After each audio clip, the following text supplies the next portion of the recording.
Hello everyone, welcome back. कैसे हैं आप लोग? आई होप एग्ज़ाम की प्रिपरेशन अच्छी चल रही होगी आप लोगों की। तो आप हमें कमेंट सेक्शन में लिखकर ज़रूर बताएं जिन्होंने पहले सब्जेक्ट कोड्स की हमारे से प्रिपरेशन करी है चैनल से। टॉपिक्स रिपीट हुए हैं, हमने भी चेक किया है। सो गाइज, आज अपना टॉपिक रहेगा BPHCT 133 इलेक्ट्रिसिटी एंड मैग्नेटिज्म। इसके दिसंबर 2024 के सेशन का जो पेपर है वो हम सोल्व करवाएंगे। ये बेसिकली 3 क्वेश्चन में आता है। पहला जो क्वेश्चन होता है वो 3-3 मार्क्स का होता है। 5 क्वेश्चन उसमें से अटैम्प्ट करने होते हैं। कोई 8 क्वेश्चन आते हैं, 5 को अटैम्प्ट करने होते हैं। देन फिर 8 में से कोई 5 करने होते हैं, वो 5-5 नंबर के होते हैं। तो 25 मार्क्स का सेकंड क्वेश्चन, 15 मार्क्स का फर्स्ट क्वेश्चन, 40 हो गया। एंड देन एक 10 मार्क्स का आता है जिसमें से 3 में से कोई भी 2 अटैम्प्ट करने होते हैं 5-5 के। तो ये फॉर्मेट रहता है। तो चलिए फर्स्ट क्वेश्चन को आज हम सोल्व करेंगे, जिसमें से डू एनी 5 होते हैं। सो गाइज, फर्स्ट क्वेश्चन का जो ए पार्ट है अपने पास, उसमें अपने को क्या गिवन है? फर्स्ट क्वेश्चन का A part, determine the unit vector normal to the curve.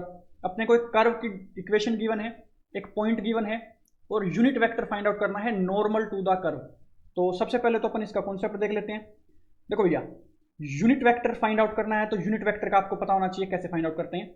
दूसरा क्या होता है, नॉर्मल टू द कर्व आपको पता होनी चाहिए कि क्या होती है। ठीक है जी, कर्व आपको गिवन है तो सबसे पहले तो आप यहाँ पे क्या लिख लोगे, गिवन लिख लोगे। इसी फॉर्मेट में आपको क्वेश्चन सोल्व करना है। गिवन में आपको क्या लिखोगे कि कर्व जो अपने पास है क्या है भैया, x² plus 5y² equals to 1। ठीक है जी। उसके बाद गिवन पॉइंट अपने पास क्या है, पॉइंट अपने पास है 1, -2, मतलब x की वैल्यू 1 यहाँ पे है, y की वैल्यू -2 है इस पॉइंट में बेसिकली। ठीक है जी। सो गाइस, कॉन्सेप्ट अगर हम इसका देखें तो कॉन्सेप्ट में इसमें क्या होता है, देखो नॉर्मल टू द कर्व, कोई भी कर्व होती है अगर उसके नॉर्मल डायरेक्शन हमें फाइंड आउट करनी होती है तो एक काम कर दो, आप उसका ग्रेडियंट फाइंड आउट कर दो। क्या फाइंड आउट कर दो? ग्रेडियंट फाइंड आउट कर दो। अब ये ग्रेडियंट क्या होता है जी? अब ये जो ग्रेडियंट होता है भैया, ये क्या होता है? चलो इसका ग्रेडियंट बताते हैं। मैं यहाँ पे मान लो अपने को ये जो इक्वेशन दी है, ठीक है जी, ये अपने को इक्वेशन दे रखी है। इस इक्वेशन को हम मान लेते हैं फंक्शन ऑफ एक्स वाई, समझ रहे हो? Function of X Y equals to x² plus 5y² equals to 1, ये दे रखी है भैया। अब ये इक्वल्स टू 1 तो इधर आके -1 हो जाएगा, इक्वल्स टू 0। तो ये हो गया अपने पास किसकी वैल्यू, फंक्शन की वैल्यू। अब इसका ग्रेडियंट जब हम फाइंड आउट करते हैं ना, तो ग्रेडियंट क्या करते हैं, ग्रेडियंट को शो करते हैं ऐसे, ठीक है जी, उल्टा ट्रायंगल टाइप बना के। ठीक है जी। तो इसको ग्रेडियंट को हम ऐसे शो करते हैं, एफ ऑफ एक्स वाई, ये ग्रेडियंट से शो हो जाएगा। क्या होता है ये, अपने को del F upon del X करना होगा, मतलब partial differentiation of this function, मतलब this curve with respect to X. And again दूसरे केस में क्या करना अपने को, del F upon del Y, इसी की partial differentiation with respect to Y. अब देखो भैया, एक होती है नॉर्मल डिफरेंशिएशन, एक होती है पार्शियल डिफरेंशिएशन। क्या फर्क है?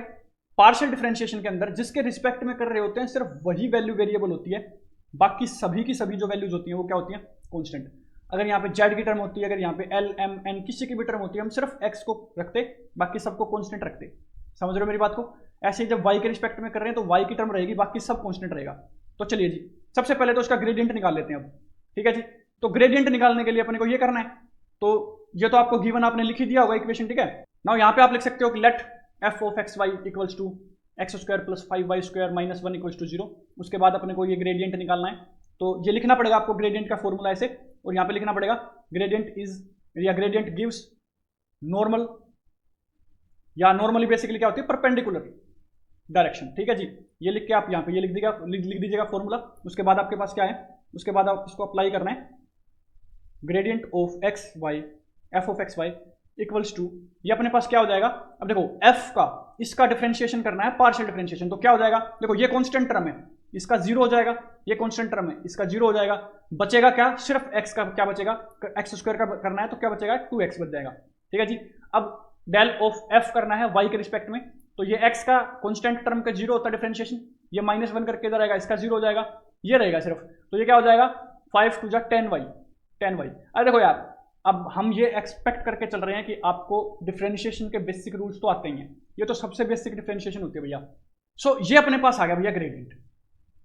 नाउ जो ये ग्रेडियंट वेक्टर अपने पास आया है, या ये जो ग्रेडियंट कर्व अपने पास आई है, इसका क्या करना है, देखो x के पीछे हम क्या लगाते हैं, x I cap plus 10y, y के पीछे क्या लगाते हैं, j कैप।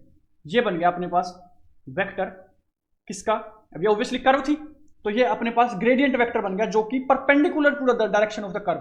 जो कर्व हमें गिवन थी उसके परपेंडिकुलर चीज निकाल ली हमने। परपेंडिकुलर कैसे निकालते हैं? ग्रेडियंट से। ग्रेडियंट का मैंने आपको तरीका बता दिया है, पार्शियल डिफरेंशिएशन करनी होती है। तो एक तो ये कॉन्सेप्ट लगा इसमें। अब दूसरा क्या करना है, देखो नॉर्मल टू द आ गया है, अब यूनिट वेक्टर निकालना है। Unit vector normal to the निकालना था ना, तो पहले तो हमने नॉर्मल डायरेक्शन कर ली उसकी। अब क्या करना है, अब यूनिट वेक्टर निकालेंगे। तो यूनिट वेक्टर का फॉर्मूला मैं आपको बता देता हूं। यूनिट वेक्टर ऐसे होता है, उसके ऊपर कैप लगाया जाता है, equals to vector divide by magnitude of vector. ठीक है जी। अब इसका मैग्नीट्यूड निकाल लेते हैं। ठीक है जी। सबसे पहले इस पे जो पॉइंट दे रखा है ना, उस पॉइंट पे मान लेते हैं। अब ये क्या है, एक पॉइंट पे दे रखा था। पॉइंट अपने पास क्या था? सो पॉइंट की वैल्यू अपने पास ये रही 1, -2। एक्स जो है वो 1 है और वाई जो है -2 है। सो हम लिख सकते हैं at X Y equals to 1, -2। ठीक है जी।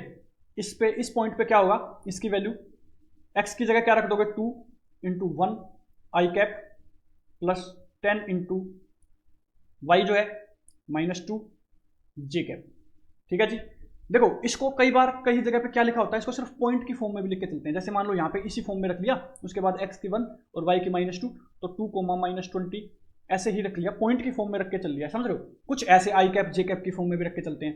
ठीक है, तो दोनों की फॉर्म में ही ठीक है, कोई इशू नहीं है, आपको कुछ भी आप रख सकते हो इसमें। तो ये क्या आ जाएगा इस पॉइंट पे, तो ये हो जाएगा 2 आई कैप -20 जे कैप, या इसको आप डायरेक्ट ऐसे भी लिख सकते हो 2 - 20, इस फॉर्म में भी लिख सकते हो आप, आपकी मर्जी है।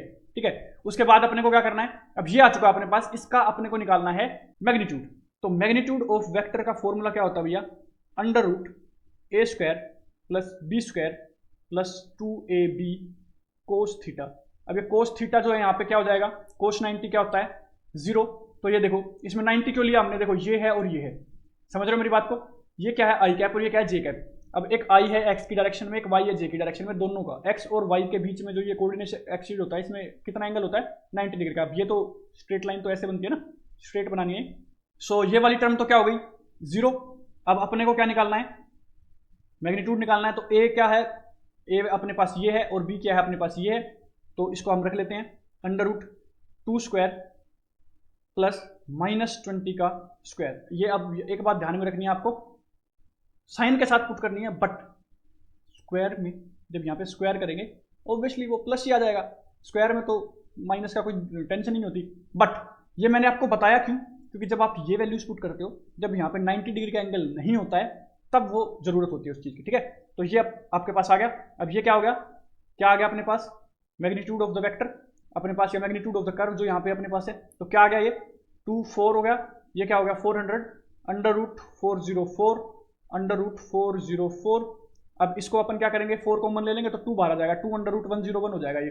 अब देखो यार ये तो कॉमन सी कैलकुलेशन हमने करी हुई है, तो आई होप ये समझ में आ गई होगी आपको। अब देखो अभी तक हमने यहाँ पे दो कॉन्सेप्ट देख लिए, एक तो ग्रेडियंट निकालना देख लिया जो कि नॉर्मल टू द कर्व होता है, नॉर्मल टू द वेक्टर होता है। ठीक है जी, ग्रेडियंट हमने आपको निकालना सिखा दिया, फॉर्मूला बता दिया क्या होता है वो बता दिया। उसके बाद हमने मैग्नीट्यूड ऑफ द वेक्टर निकालना सिखा दिया आपको, मैग्नीट्यूड ऑफ द वेक्टर निकालना सिखा दिया। ठीक है जी, उसका फॉर्मूला बता दिया। उसके बाद आपको क्या करना है, अब इस फॉर्मूले में डायरेक्ट अप्लाई करना है। ठीक है जी, यूनिट वेक्टर में अपन जो फॉर्मूला होता है उसका जो फॉर्मूले में अपन क्या करेंगे, वैल्यूज पुट करेंगे डायरेक्ट। अब चलो जी पुट करते हैं। तो सबसे पहले तो हम वेक्टर ही लिख लेते हैं। वेक्टर अपने पास क्या था, 2 I cap -20 J cap divide by अपने पास क्या है मैग्नीट्यूड 2 √101। अब ये इसके नीचे भी चला जाएगा, इसके नीचे भी चला जाएगा, तो क्या बच जाएगा ये 2 I cap upon 2 √101 -20 J cap upon 2 √101। ये इससे कट जाएगा, ये इससे कट जाएगा, क्या बचेगा 1 अपॉन √101 आई कैप -10 जे कैप अपॉन √101। इसको आप डायरेक्ट ऐसे भी लिख सकते हो और ये इस फॉर्म में भी लिखा जा सकता है 1 अपॉन 101 -10 अपॉन √101 पॉइंट की फॉर्म में। तो ये आपके पास क्या आ गया, unit vector normal to the given curve. तो आई होप आपको कॉन्सेप्ट समझ में आए होंगे, आई होप आपको टॉपिक समझ में आया होगा। कोई भी डाउट आता है आप कमेंट सेक्शन में लिख सकते हैं। सो गाइस नेक्स्ट क्वेश्चन अपन देखते हैं। फर्स्ट क्वेश्चन का बी पार्ट जो अपने पास है, ठीक है जी, determine the work done by a force. एक फोर्स जो है अपने को वेक्टर फॉर्म में दे रखा है, ठीक है जी, आई और जे कैप में दे रखा है। तो मतलब बेसिकली एक्स और वाई की ही डायरेक्शन में अपने को गिवन है, मूविंग पार्टिकल है, कर्व जो है मूविंग पार्टिकल है जिसमें एक्स की कर्व ये है और वाई की कर्व ये है, तो बेसिकली कर्व गिवन है और t इज इक्वल टू 0 से t is equal to 1 time तक अपने को क्या करने का है, इसका वर्क डन फाइंड आउट करना है। ठीक है जी, फोर्स जो अपने को गिवन है। ठीक है, समझ गए। उसके बाद इसका सॉल्यूशन सबसे पहले देखो, एक तो ये कॉन्सेप्ट निकल के आता है इसमें, अपना जो वर्क डन है, वर्क डन क्या होता है भैया, integration of force dot D are. अब ये डॉट मल्टीप्लाई नहीं है यहाँ पे, समझ रहे हो, डॉट क्या है, डॉट प्रोडक्ट। क्या है भैया, डॉट प्रोडक्ट। नाउ देखो, एक होता है स्केलर प्रोडक्ट जिसको डॉट प्रोडक्ट बोलते हैं, एक होता है वेक्टर प्रोडक्ट जिसको क्रॉस प्रोडक्ट बोलते हैं।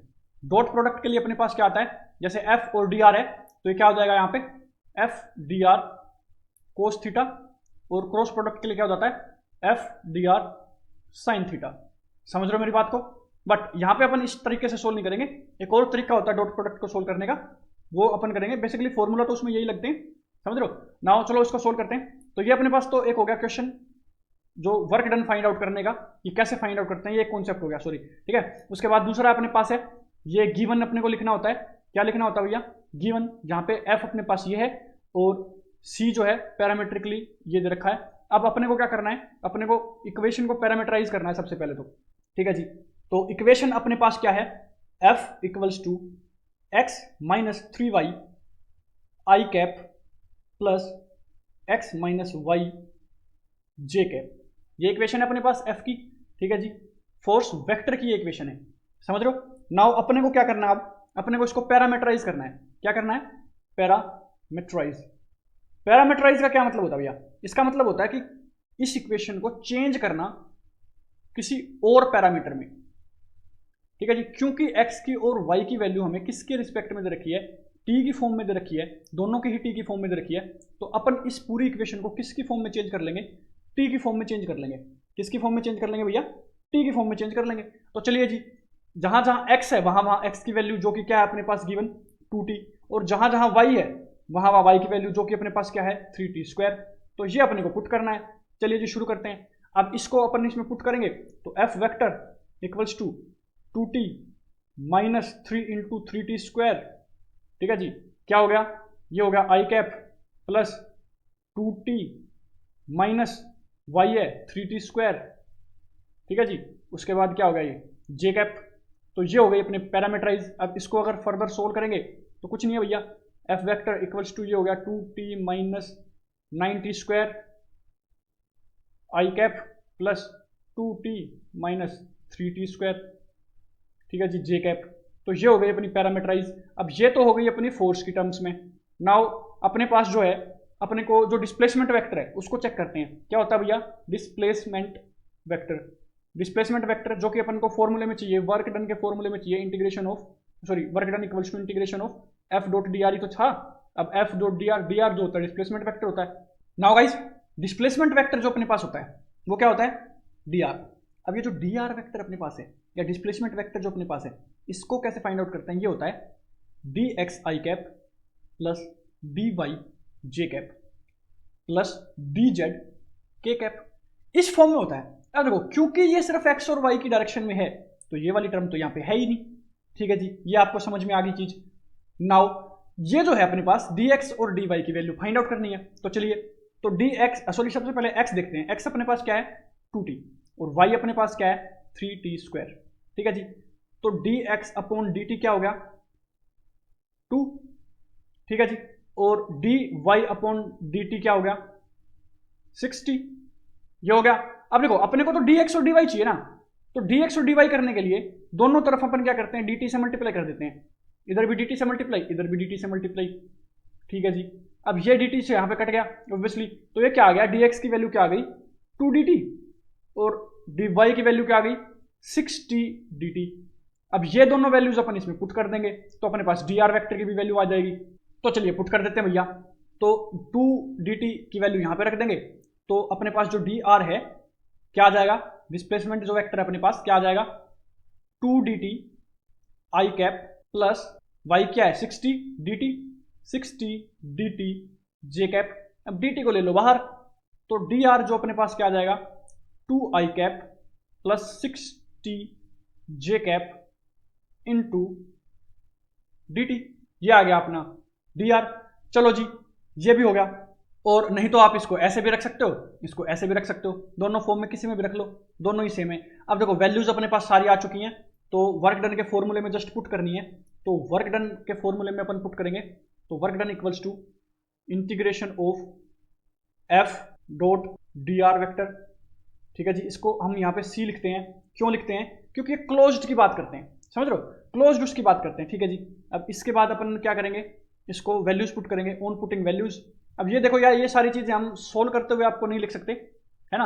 अब यहाँ पे तो चलो मैं लिख रहा हूँ, सोल्व करते हुए ये सारी चीजें ना नहीं लिख सकते हैं, इनको आपको एग्जाम पेपर में लिख के आना होता है। क्योंकि आपको सामने वाले को, जो एग्जामिनर है, जो आपका चेक करेगा वहां पे, उसको क्या दिखाना है कि हाँ आपने टेपा नहीं है कहीं से, आपको उसकी थोड़ी बहुत नॉलेज है, समझ रहे हो। तो ये आपको करना है। अब वर्क डन की वैल्यू अपने पास है, तो फोर्स की वैल्यू अपन यहाँ पे पुट कर देते हैं। फोर्स अपने पास क्या था, अपने पास आया था भैया 2t माइनस 90 स्क्वायर, ये एक्स और वाई था ना, x minus 3y, I cap के अंदर था ये। ठीक है जी, इसके बाद क्या था, plus 2t minus 3t square. ठीक है जी, ये जे कैप था, ये दोनों थे अपने पास। नाउ ये तो अपने पास हो गया फोर्स। साथ में अपने को क्या करना है, डॉट प्रोडक्ट में लिखना है क्या, डॉट प्रोडक्ट में अपने को क्या लिखना है, डी आर। अब डी आर आपको पता ही है क्या था, 2dt आई कैप। ठीक है जी, उसके बाद क्या था, प्लस 6t dt जे कैप। अब ये आपको यहां तक दिख रहा होगा। ठीक है जी, उसके बाद आपको क्या करना है, इसकी वैल्यूज पुट करनी थी। अब अपने को निकालना है डॉट प्रोडक्ट। अब क्या निकालना है, डॉट प्रोडक्ट। चलिए इस कॉन्सेप्ट को समझते हैं, जो डॉट प्रोडक्ट का कॉन्सेप्ट बनता है अपने पास।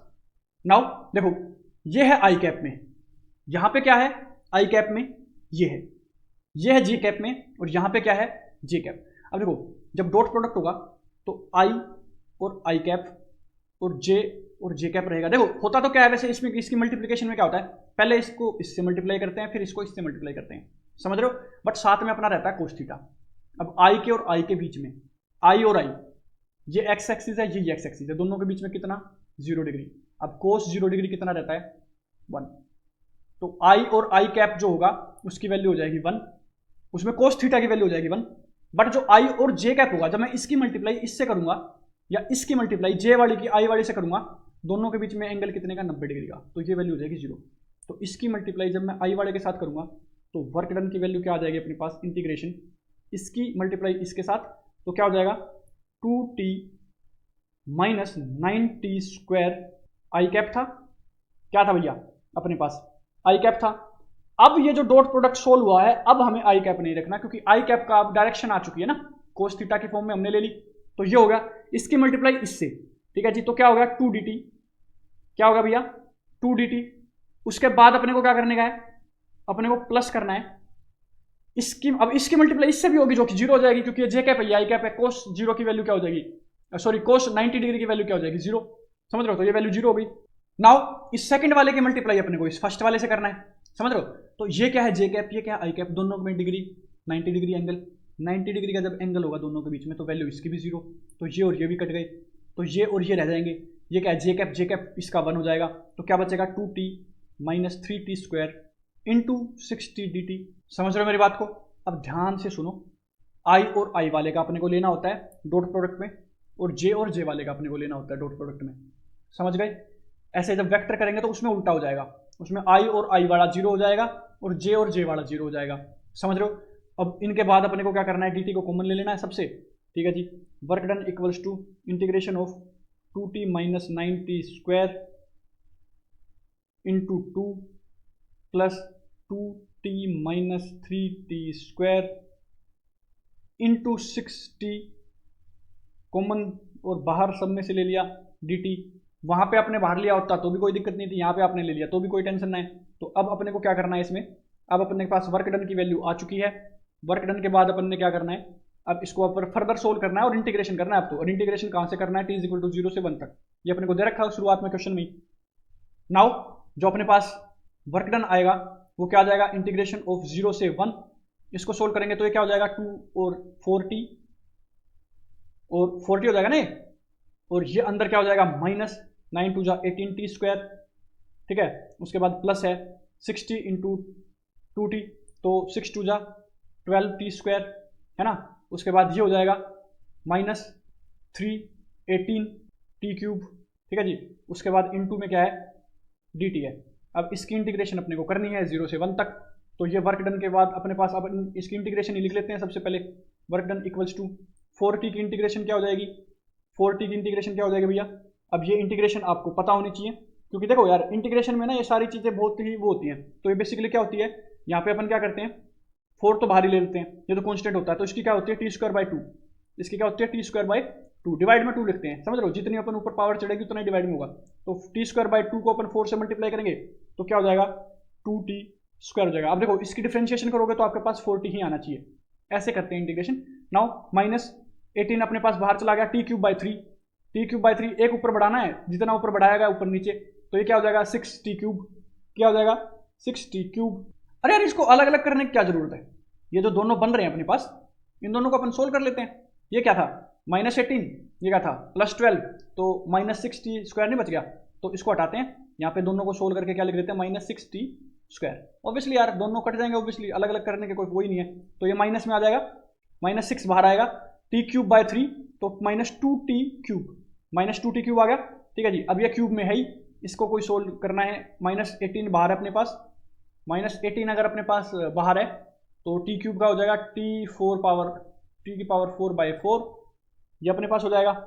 ठीक है जी, अब ये क्या आ गया 18 बाई 4, तो ये हो गया 9 बाई 2 टी की पावर 4, तो ये हो जाएगा अपने पास 9 बाई 2 टी की पावर 4, और कहाँ से कहाँ तक करना है 0 से 1 तक। अब 0 वाली तो इन सब में पुट होगी तो वैल्यू कोई फायदा ही नहीं है ना।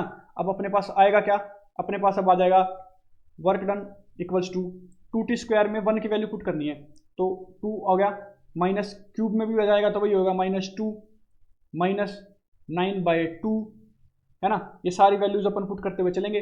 ठीक है जी, और टी की पावर 4 में 1 की वैल्यू पुट करेंगे तो ऑब्वियसली 1 ही आ जाएगा, तो ये क्या आ जाएगा, ये तो ये कैंसिल हो जाएगा, -9 बाई 2 इक्वल्स टू 4.5 जूल्स। अब देखो माइनस लगाना इंपॉर्टेंट है, -4.5 जूल्स का वर्क डन आ गया है, क्योंकि नेगेटिव डायरेक्शन में होगा ऑब्वियसली। सो गाइस इस क्वेश्चन में जो है वो काफ़ी कॉन्सेप्ट यूज हुए हैं, तो आई होप आपको क्वेश्चन समझ में आया होगा। देखो यार ये यहाँ पे 3 नंबर में आया हुआ है, बट ये सेम क्वेश्चन आपका 5 नंबर में आ सकता है, क्योंकि इसमें जो सोल्व करने का वो जो है वो काफ़ी बड़ा लेंथी मेथड है। तो आई होप समझ में आया होगा, कोई डाउट है तो आप बता सकते हैं कमेंट सेक्शन में। नाउ नेक्स्ट क्वेश्चन पे चलते हैं गाइस। अपने पास जो नेक्स्ट क्वेश्चन है उसमें क्या गिवन है, उसमें अपने को 2 पॉजिटिव चार्जेस गिवन है Q1 एंड Q2, जो कि कितने डिस्टेंस पे रखे हुए हैं 2 मीटर अपार्ट हैं। ठीक है जी, उनका कंबाइंड चार्ज क्या है, मतलब Q1 प्लस Q2 अपने को दे दिया है 30 माइक्रोकूलम। अब ये आपको याद रखना होता है, माइक्रोकूलम क्या होता है 10⁻⁻⁶ कूलम, है ना, ये आपको पता होना चाहिए। ठीक है जी, कन्वर्जन्स हैं।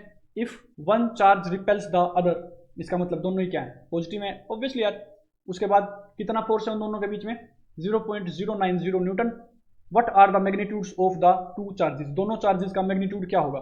तो चलिए इसको सोल्व करते हैं। तो इसका सोल्व करने में अपने को सबसे पहले तो यार क्या लिखना है, गिवन लिखना है। गिवन में क्या होगा, Q1 और Q2 पॉजिटिव है, तो Q1 प्लस Q2 अपने पास गिवन है क्या 30 माइक्रोकूलम। ठीक है जी, उसके बाद अपने पास जो फोर्स है वो कितना गिवन है 0.090 न्यूटन, है ना। और डिस्टेंस जो है अपने पास R क्या है 2 मीटर। अब ये मीटर में है तो अच्छी बात है, इसको चेंज करने की जरूरत नहीं पड़ेगी, तो ये तो हो गया गिवन। अब इसका कॉन्सेप्ट आपको बता देता हूँ। इसमें क्या है भैया, एक फॉर्मूला लगता है। अब ये फॉर्मूला क्या है, फोर्स का फॉर्मूला होता है F = K Q1 Q2 upon R square. Force find out करते हैं। K क्या होता है, कूलम कांस्टेंट। K क्या होता है भैया, कूलम कांस्टेंट। ठीक है जी, Q1 क्या होता है और Q2 क्या होता है, Q1 फर्स्ट चार्ज, है ना जी, Q2 सेकंड चार्ज, और R जो अपने पास यहाँ पे क्या होता है डिस्टेंस दोनों के बीच का। तो ये सारी चीजें हैं। अब कूलम कांस्टेंट एक कांस्टेंट वैल्यू होती है, ये अपने को पता होती है। Q1 अपने को पता नहीं है यहाँ पे तो, बट होता है। Q2 अपने को पता होता है तो फोर्स निकाल सकते हैं। यहाँ पे फोर्स अपने को पता है और Q1 Q2 की सम पता है, समझ रहे हो। तो इसको कैसे सोल्व करेंगे वो तरीका आपको बताएंगे। नाउ सबसे पहले कांस्टेंट की वैल्यू अपन लिख लेते हैं, क्या होती है 8.98 इंटू 10⁻⁹। इसकी यूनिट क्या होती है न्यूटन मीटर स्क्वायर पर कूलम स्क्वायर।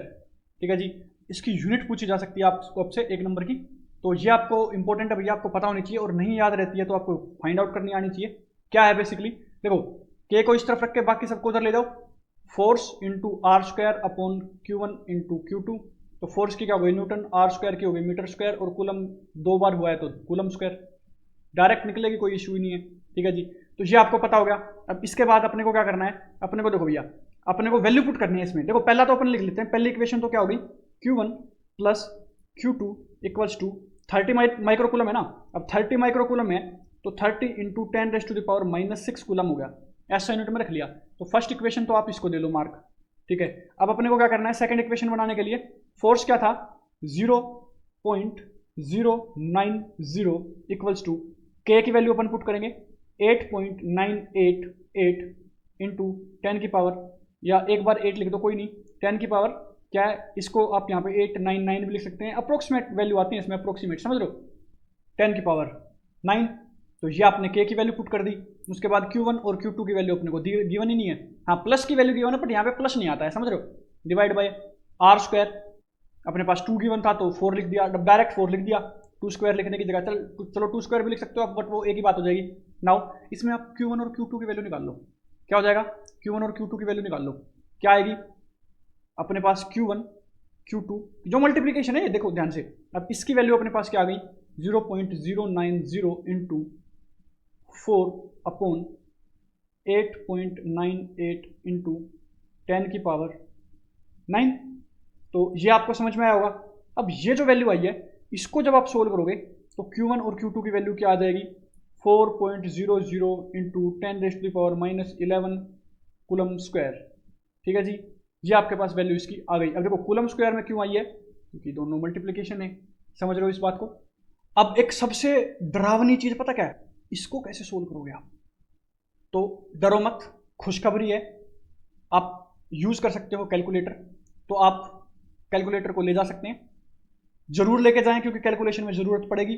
अगर आपको कॉन्फिडेंस है कि आपको क्वेश्चंस आते हैं तो आप कैलकुलेटर लेके जाएं, तो ये कैलकुलेटर से आप सोल्व कर सकते हो।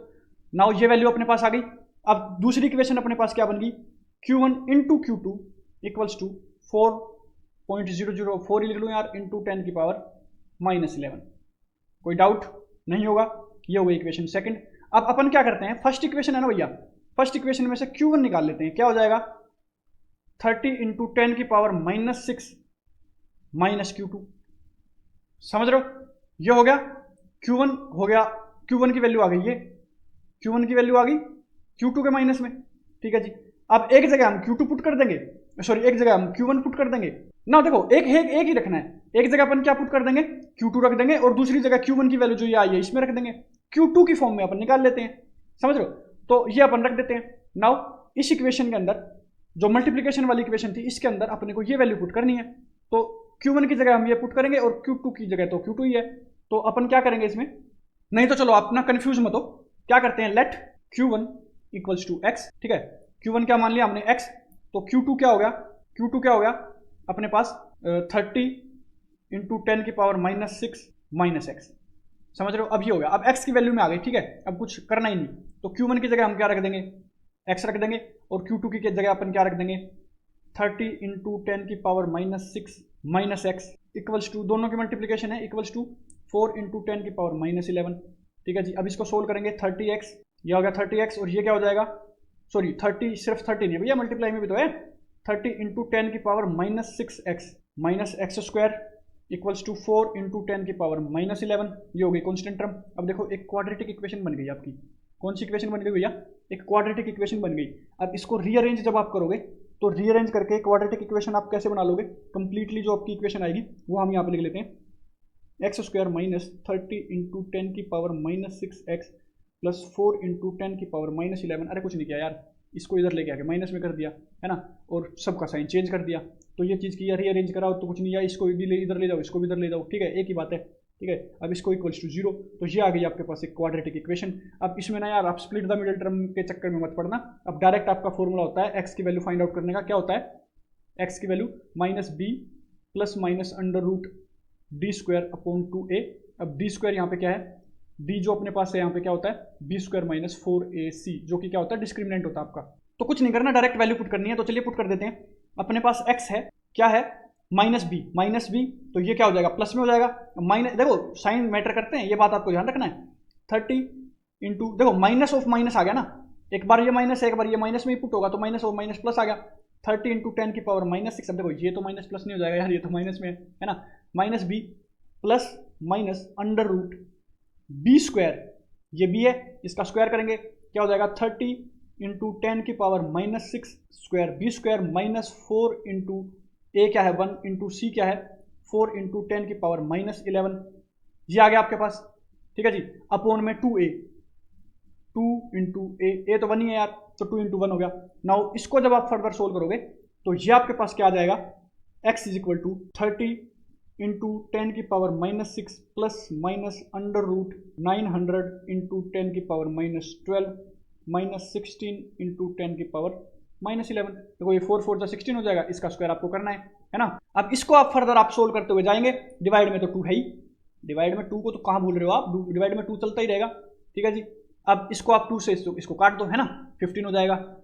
नहीं काट देना भाई, प्लस और माइनस है, कैलकुलेशंस मैटर करती हैं, समझ रहे हो ना। तो x इक्वल्स टू, नेक्स्ट आप सोल्व करोगे तो क्या आ जाएगा 30 इंटू 10 की power minus 6 plus minus under root of, इसको पूरे को आप सोल्व करोगे जब आ जाएगा 740 इंटू 10 की पावर माइनस 12, ये आ जाएगा। अब देखो यार, ये सारी चीज़ें जो भी है ना अपने पास, इन सारी की सारी चीज़ों के अंदर आपको क्या करने का है, कैलकुलेटर यूज करने का है। तो आप ज़्यादा टेंशन इसमें मत लीजिए, कैलकुलेटर के साथ आप इसको इजीली सोल्व कर लोगे। हाँ, कैलकुलेटर में वैल्यूज पुट करते हुए आपको ध्यान रखना है, ठीक है जी। Non programmable scientific calculator allowed होता है, तो आप वही लेके जाइए। नाउ इसको आगे सोल्व करते हैं, क्या आ जाएगा x इक्वल्स टू 30 इंटू 10 की power minus 6 plus minus under root, जब आप सोल्व करोगे तो 27.20 इंटू 10 की पावर माइनस 6 अपोन में 2। अब ये पूरे का 2 नहीं है, इसके अपोन में 2 है। अब ये अगर आपको नहीं दिख रहा हो तो हम इसको नीचे लिख लेते हैं, है ना। ये क्या हो जाएगा x की वैल्यू, अब तो बस फाइनल वैल्यू आने वाली है अपने पास, है ना। ये जो अपने पास, इसको यहाँ पे लिख लेते हैं एक बार, नहीं दिख रहा होगा। x is equal to 30 into 10 की power minus 6 plus minus 27.20 into 10 की पावर माइनस 6 अपोन में 2। अब ये आ गया। अब इसको जब आप कैलकुलेटर से सोल्व करोगे तो x इक्वल्स टू क्या आ जाएगा 28.6 इंटू 10 की पावर माइनस 6 कूलम। और दूसरे x की वैल्यू देखो, दो वैल्यू आएंगी प्लस माइनस में, है ना, दो वैल्यू आएंगी। दूसरे x की वैल्यू क्या आ जाएगी 1.4 इंटू 10 की पावर माइनस 6 कूलम। अब इन दोनों को आप ऐड करके देखो, इन दोनों को आप क्या करके देखो, ऐड करके देखो कितना आ रहा है, 30 इंटू 10 की पावर माइनस 6 आ रहा है। ऑब्वियसली दो चार्जेस के बीच का जो गैप था वो क्या था, सॉरी सम क्या था दोनों का, ये था, है ना। अब एक बात आपको ध्यान रखनी है कि अगर दोनों का सम यहाँ पे क्या ना आए, अगर यहाँ पे देखो, ये यहाँ पे सिर्फ x की वैल्यू आई है जो हमने इक्वेशन बनाई थी, यहाँ पे x की वैल्यू आई है जो हमने इक्वेशन बनाई थी। अब अगर एक ये आ रहा है और दूसरी वैल्यू कुछ और आ रही है, मान लो यहाँ पे 5.4 आ जाती, दोनों का सम 30 नहीं होता, तो हमने क्या करना है, ये x ले लेते और इसको क्या करते 30 माइनस x में पुट करके दूसरी वैल्यू निकाल लेते। क्योंकि Q2 की वैल्यू हमने क्या लेट करी थी, 30 माइनस x2 करी थी ना, 30 माइक्रोकूलम माइनस x2 x, समझ रहे हो। तो ये वैल्यू हमने रखी थी, तो ये आपको ध्यान रखना है। यहाँ पे बाई चांस अपने को दोनों का ही सम क्या आ गया, ये आ गया, तो Q1 क्या हो जाएगा फर्स्ट, Q2 क्या हो जाएगा, ये 1.4 है। अब ये आप ये बात ध्यान रखिए, दोनों का सम क्या आ गया 30 इंटू 10 की पावर माइनस 6 कूलम। तो ये था आपका क्वेश्चन, आई होप आपको समझ में आया होगा। गाइज ये क्वेश्चन थोड़े से लेंदी पड़ रहे हैं, बट मार्क्स 3 ही आपको देंगे, तो उसी बेसिस पे आपको इनको सोल्व करना है। अच्छे से सोल्व करके आइए, रिप्रेजेंट अच्छा करके आइए, हर क्वेश्चन के नीचे अंडरलाइन वगैरह करके आइए। देखो यार, जो बंदा टेप के करेगा ना, चाहे वो किसी आगे पीछे वाली कॉपी से कर रहा हो, चाहे वो चैट जीपीटी का यूज कर रहा हो, या चाहे वो किसी भी बढ़िया जगह का यूज कर रहा हो, वो अटेम्प्टेशन पे कभी ध्यान नहीं देगा। और टीचर को ये बात पता होती है कि भैया ये अटेम्प्ट नहीं करके जा रहा, लिखा तो सारा ही हुआ है, इतने घटिया तरीके से लिखा हुआ है, ना कोई राइटिंग का कोई अंदाजा है ना। पहली लाइन से शुरू कर रहा है, ऊपर वाली लाइन तक खत्म कर रहा है, क्योंकि टेपने में पता थोड़ी चलता है कि हम क्या लिख रहे हैं, है ना। तो वो जो है उसके नंबर काट लेते हैं, फेल तक कर देते हैं। तो आप रिप्रेजेंटेशन का ध्यान रख के आइए, चाहे भले ही आप कहीं से कर रहे हो, वो ज़्यादा मैटर नहीं करेगा। तो गाइस वीडियो ज़्यादा लंबी हो जाएगी। सो हमने सी पार्ट तक सोल्व कर लिया था, ABC। नाउ फर्स्ट का डी पार्ट हम सोल्व करते हैं। क्या बोलता है, electric field due to a infinite line charge, infinite line charge है, मैग्नीट्यूड अपने पास क्या है 7 इंटू 10⁻³ न्यूटन पर कूलम, और डिस्टेंस अपना दे रखा है 2 मीटर का। ठीक है जी, तो कैलकुलेट करनी है अपने को लीनियर चार्ज डेंसिटी। अब ये लीनियर चार्ज डेंसिटी क्या होती है, इसको डिनोट करते हैं हम लैम्डा से। इसका फॉर्मूला होता है बेसिकली Q/L।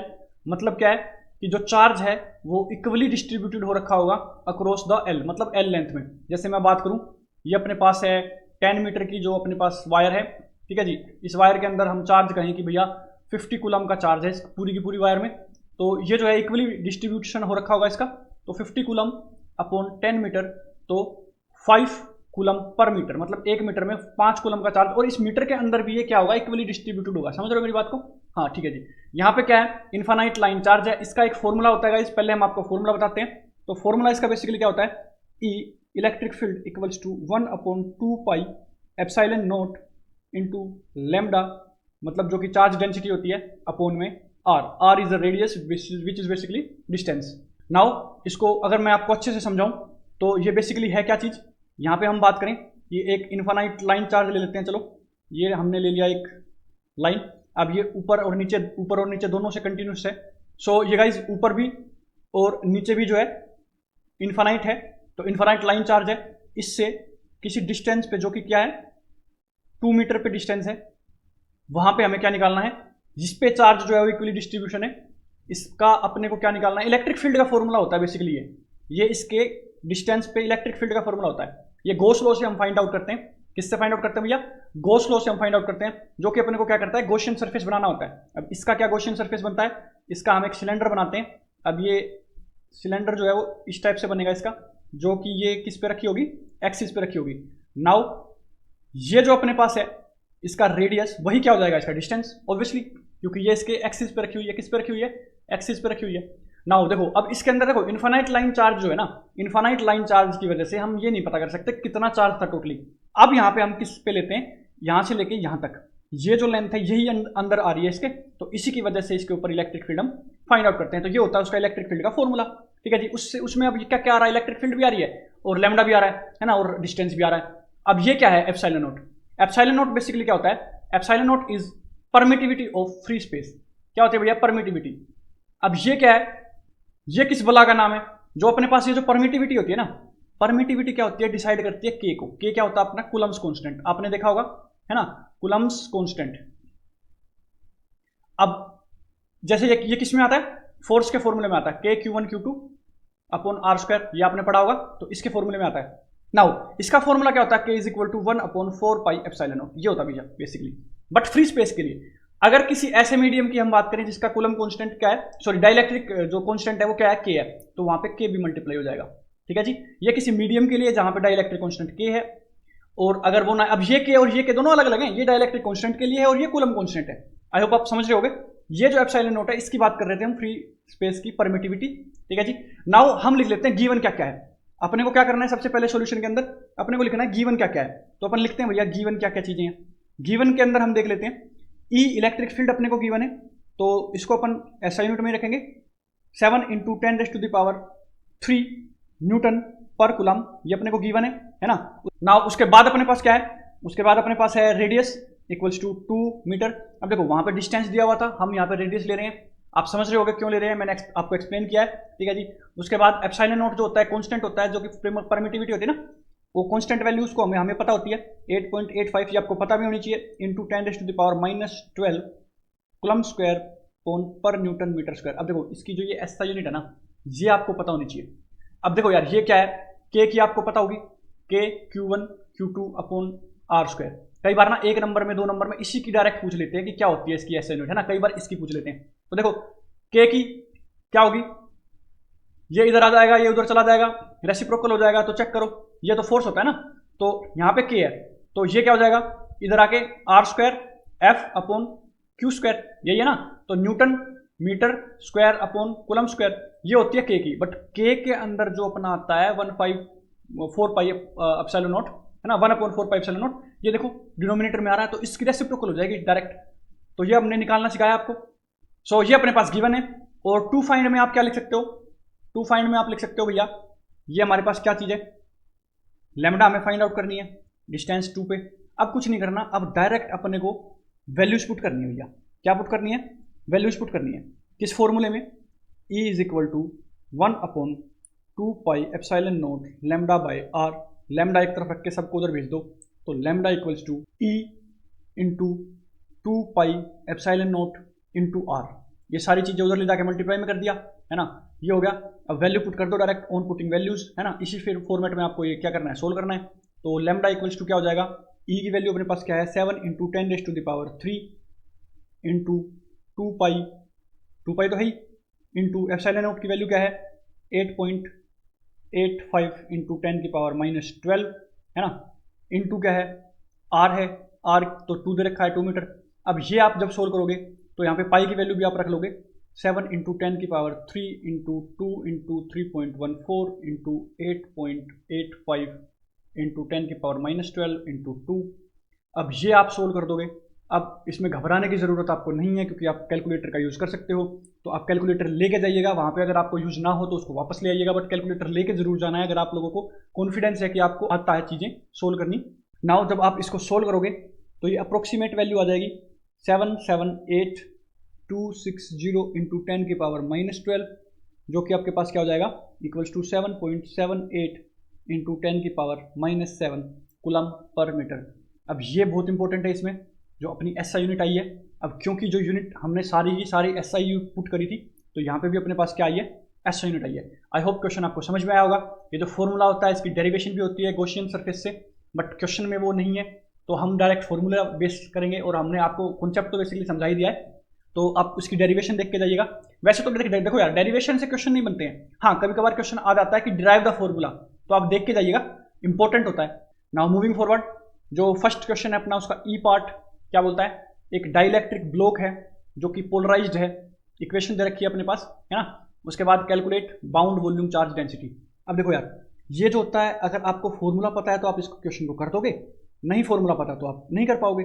तो बाउंड जो चार्ज जो अपने पास बाउंड वॉल्यूम चार्ज जो डेंसिटी होती है, ये फाइंड आउट करने का एक तरीका होता है, इसको हम रो से डिनोट करते हैं और उसके नीचे बी लिखते हैं क्योंकि बाउंड है ना, तो इसलिए। तो ये अपने पास होता है formula minus of divergence of अपने पास जो ये पोलराइजेशन की जो इक्वेशन दे रखी है इसका। अब ये डाइवर्जेंस क्या था, कैसे निकालते हैं, देखो यार, डाइवर्जेंस और फर्स्ट क्वेश्चन में हमने क्या निकाला था, ग्रेडियंट निकाला था, क्योंकि नॉर्मल वेक्टर निकाल रहे थे ना हम उसमें, है ना, unit vector normal to the जो भी अपने को इक्वेशन दे रखी थी। तो ये क्या होता है, ये उसी की तरह निकलता है, किसकी तरह निकलता है, ग्रेडियंट की तरह ही निकलता है। इसमें भी हम पार्शियल डिफरेंशिएशन ही करते हैं। तो इक्वेशन अपने पास क्या है, पी की इक्वेशन अपने पास क्या है, 1.5 इंटू 10 की पावर -7 को अंदर मल्टीप्लाई कर लेंगे, ये इससे भी आ जाएगा, इससे भी हो जाएगा और इससे भी हो जाएगा ना। तो ये क्या हो जाएगा, X I cap plus 1.5 into 10 raise to the power -7 J cap plus 1.5 into 10 raise to the power -7 K cap. तो ये बेसिकली अपने पास पी की वैल्यू है। नाउ फॉर पी मतलब डाइवर्जेंस निकालने के लिए पी वेक्टर का अपन क्या करते हैं, डेल, अपन क्या करते हैं भैया इसमें, डेल अपॉन डेल एक्स, मतलब एक्स के रिस्पेक्ट में पार्शियल डेरिवेटिव करते हैं पी का, है ना। उसके बाद अपन क्या करेंगे, प्लस करेंगे del P upon del Y, Y के रिस्पेक्ट में plus del P upon del Z अगर है तो। अब यहाँ पे है obviously I cap J cap और के कैप है तो तीनों के एक्सिस पे है, तो ये अपने पास इसका फॉर्मूला होता है। कुछ नहीं करना भैया, पार्शियल डेरिवेटिव जो होता है, पार्शियल डिफरेंशिएशन जो होता है, हमने आपको करना सिखा रखा है। एक चीज अगर मैं एक्स के रिस्पेक्ट में कर रहा हूं तो एक्स वाली टर्म रहेगी, बाकी सारी कांस्टेंट टर्म हो जाएंगी, तो ये सबकी डिफरेंशिएशन क्या हो जाएगी, जीरो। तो इसको मैं ऐसे भी लिख सकता हूं, है ना, कैसे लिख सकते हैं इसको, ये क्या हो जाएगी डेल अपॉन डेल एक्स, बाकी दोनों की जीरो है तो पी की फॉर्म में सिर्फ और सिर्फ क्या रह जाएगा, एक्स रह जाएगा। तो ये क्या हो जाएगा 1.5 इंटू 10 की पावर -7 इंटू एक्स, समझ रहे हो, बाकी दोनों टर्म क्या हो गई यहाँ पे, जीरो। अब इसकी मैं बात करूंगा डेल वाई की, तो ये क्या हो जाएगा, ऑब्वियसली ये सिर्फ और सिर्फ क्या हो जाएगा, वाई की उसमें क्या है वो 1.5 into 10 raise to the power -7। आप देख सकते हैं ये क्या रह जाएगा, सिर्फ और सिर्फ जेड के केस में रह जाएगा, उसमें भी क्या है 1.5 into 10 raise to the power -7। So ये अपने को करना है। अब देखो ये भी तो एक कांस्टेंट टर्म ही है, ये भी तो एक कांस्टेंट टर्म ही है। अब कांस्टेंट टर्म की डिफरेंशिएशन तो क्या है, जीरो जीरो, है ना, इन दोनों की जीरो हो गई कंप्लीटली। ये बचेगा क्योंकि यहाँ पे x है तो इसके आगे का जो कोफिशिएंट होता है, जैसे मान लो मैं 2x की डिफरेंशिएशन करता हूँ तो क्या आ जाता है, 2 आ जाता है। वैसे इतने x की डिफरेंशिएशन करूंगा तो ये वैल्यू आ जाएगी। तो ये जो अपने पास डाइवर्जेंस ऑफ p आ गया, इसकी वैल्यू क्या आ गई 1.5 इंटू 10 की पावर -7, है ना, ये आ गया। और बाउंड वॉल्यूम चार्ज डेंसिटी क्या होती है भैया, माइनस ऑफ दिस, है ना, ये क्या है अपने पास 1.5 इंटू 10 की पावर -7 था, इसके आगे क्या लगा देंगे, माइनस लगा देंगे, तो ये क्या होगी अपनी बाउंड चार्ज डेंसिटी।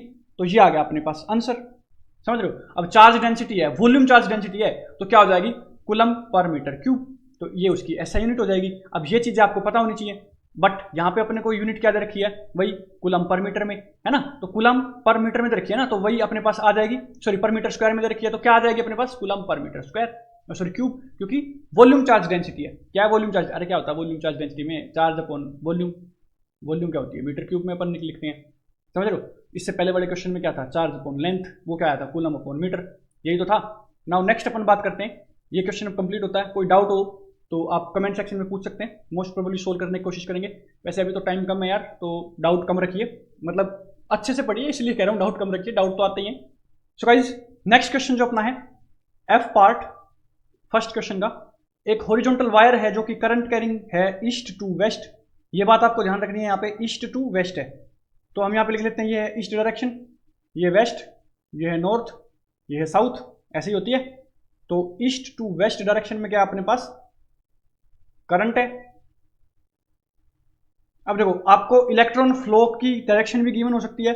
अगर यहां पे क्या लिख रखा होता कि electrons are moving from east to west, तो करंट क्या हो जाता है वेस्ट टू ईस्ट, क्योंकि इलेक्ट्रॉन्स अगर इस डायरेक्शन में भगते हैं तो करंट उसके अपोजिट डायरेक्शन में आता है। समझ रहे हो मेरी बात को, ये चीज भी इंपॉर्टेंट हो सकती है, तो ये चीजें इंपॉर्टेंट होती है। What is the direction of force on the current carrying wire, current carrying wire के ऊपर जो फोर्स फाइंड आउट करने का जो अपने पास फॉर्मूला होता है, क्या होता है, left hand rule, Fleming's left hand rule. क्या होता है भैया, फ्लेमिंग्स लेफ्ट हैंड रूल। ये तो यार राइट हैंड दे रखा है, तो यहां पे लेफ्ट हैंड मान के चलना इसको, है ना, लेफ्ट हैंड रूल से फाइंड आउट करते हैं। राइट हैंड का भी इसका रूल होता है, बट वो एक डिफरेंट रूल होता है, फ्लेमिंग लेफ्ट हैंड रूल होता है, यहाँ पे राइट दे रखा है। अब चलो इसको लेफ्ट मान के चलो, तो लेफ्ट हैंड रूल में जो थंब होता है वो क्या डिनोट करता है, फोर्स को। ऐसे याद रखो, एफबीआई एजेंट होते हैं ना, ऐसे याद रख लो ट्रिक से, एफबीआई, एफ से होता है फोर्स, बी से क्या होता है मैग्नेटिक फील्ड को डिनोट करते हैं, और आई से क्या होता है करंट, इसे ऐसे याद रख लो, एफ बी आई। अब ये जो इंडेक्स फिंगर होती है इसको बोलते हैं इंडेक्स फिंगर। अब ये लेफ्ट हैंड की बात कर रहे हैं हम यहाँ पे, देखो अब यहाँ पे राइट लगा दिया तो यार वो गलती से लग गया होगा, है ना। तो ये क्या है, एफ फोर्स, ये अपने पास क्या है इंडेक्स फिंगर जो कि मैग्नेटिक फील्ड को डिनोट करेगी, और ये जो अपने पास मिडिल फिंगर होती है ये क्या होती है, करंट को डिनोट करती है। ठीक है जी, तो ये अपने पास है। नाउ करंट कैरिंग वायर है, उस पर फोर्स निकालना है, उसकी डायरेक्शन निकालनी है। ठीक है जी, if we assume that the direction that this location the magnetic field due north, मतलब नॉर्थ की डायरेक्शन में मैग्नेटिक फील्ड कैसी डायरेक्शन में, नॉर्थ की डायरेक्शन में, दोनों के बीच में एंगल कितना है 90 डिग्री का। चलो जी ये भी ठीक है। If the wire carries current की मैग्नीट्यूड रखा है, और फोर्स पर यूनिट लेंथ भी फाइंड आउट करनी है अपने को, अगर अपने को बी की वैल्यू भी दे रखी है, मैग्नेटिक फील्ड भी, तो चलेगा जी। इसको देखते हैं अपन, सबसे पहले तो इसको सोल्व करें। इसको सोल्व करें तो देखो इसका फॉर्मूला क्या होता है, force equals to force vector, obviously force vector is equal to I L cross B. ठीक है जी, अब एल की डायरेक्शन क्या होती है, एल होती है लेंथ, एल क्या होती है length of the wire basically. ठीक है जी, अब एल क्रॉस बी है, तो एल क्या होती है डायरेक्शन इसकी क्या होती है, अब लेंथ क्या होती है भैया, लेंथ तो स्केलर होती है, बट इसकी यहाँ पे हमने वेक्टर ले रखा है, क्यों, क्योंकि इसकी जो डायरेक्शन होगी वो किसकी डायरेक्शन होगी, डायरेक्शन ऑफ करंट। ठीक है जी, करंट की डायरेक्शन क्या होगी। ठीक है जी, तो इसको अपन क्या लिख सकते हैं, I L B sine theta. अब यहाँ पे एल जो है उसको मैं यहाँ पे लेके आ सकता हूँ, F upon L equals to I B sine theta, L नीचे ले आया तो ये हो गया आई बी साइन थीटा। अब आप कहोगे कि एल नीचे ले आए, बट एल के और उसके बीच में तो लग रहा था भैया, देखो इसकी भी तो डायरेक्शन वही है ना, करंट की तो डायरेक्शन वही है जो डायरेक्शन एल की थी, तो ये अपने पास फॉर्मूला अपने पास आ गया। बेसिकली आपको ये याद रखना था। अब इसके अंदर जो क्रॉस प्रोडक्ट होता है ना, उसकी डायरेक्शन निकालने के लिए हम यूज कर रहे हैं फ्लेमिंग्स लेफ्ट हैंड रूल। ठीक है जी, लेफ्ट हैंड रूल। अब देखो लेफ्ट हैंड रूल में ईस्ट वेस्ट, ईस्ट से वेस्ट की तरफ क्या था, फोर्स था, ऊपर था नॉर्थ, नीचे था साउथ। ऊपर की डायरेक्शन में क्या थी अपनी, तो ये थी बी, और इस डायरेक्शन में था अपना करंट, तो ऊपर की डायरेक्शन में मैग्नेटिक फील्ड रखी है, इधर करंट। तो अपना लेफ्ट हैंड जो है इसको उठाओ, और इसमें जो है अपने पास एफ बी आई आपको पता होगा, तो करंट की डायरेक्शन में आप क्या करो, मिडिल फिंगर को आप रखो करंट की डायरेक्शन में, है ना, और ऊपर की डायरेक्शन में क्या रखनी है आपको, इंडेक्स फिंगर। तो जो आपका अंगूठे की डायरेक्शन है, देखो जिस हिसाब से ये आया हुआ था ना, ये ऐसे रखा हुआ है ना, तीनों पे 90 डिग्री का एंगल होता है। ये देखो ये भी 90 डिग्री एंगल होता है, ये भी 90 डिग्री एंगल होता है ना, तो ऐसे 90 डिग्री का एंगल बनाना है आपको। तो आप जब इसको ऐसे रखोगे तो जो डायरेक्शन ऑफ फोर्स आएगी एफ की, जो अपने पास क्या होता है अंगूठा, वो किस तरफ जा रहा है, अगर आप इसको चेक करोगे तो वो नीचे पेज की तरफ जा रहा है। तो पेज की तरफ जा रहा है तो उसको क्रॉस से डिनोट करते हैं, किससे डिनोट करते हैं, क्रॉस से। तो फोर्स की डायरेक्शन आ गई, एफ ओ आर, फोर्स की डायरेक्शन आ गई इनसाइड द पेज, ये लिख सकते हैं अपन, है ना, इनसाइड द पेज, ये अपन बात कर सकते हैं। अब देखो यार इसको आप कैसे समझोगे, थोड़ा सा आप इसको समझने की कोशिश करो।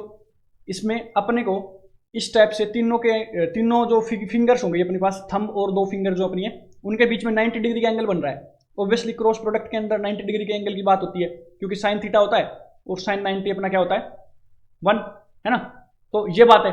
अब इसमें अपने को आप ध्यान से देखोगे तो जो है फोर्स क्या है थंब का, इंडेक्स फिंगर का क्या है मैग्नेटिक फील्ड, और जो अपने पास मिडल फिंगर है उसका क्या है करंट, तीनों को उनकी डायरेक्शन में दे दो, जो दो डायरेक्शन दे रखी है उनको दोनों को उनकी डायरेक्शन में दे दो, तीसरी जो अपने आप डायरेक्शन आ जाएगी किसकी, फोर्स की। नाउ एक और तरीके से हम इसको फाइंड कर सकते हैं, ये अब इसमें रखना होता है अपने को राइट हैंड, इसको इसमें क्या रखना होता है अपने को राइट हैंड।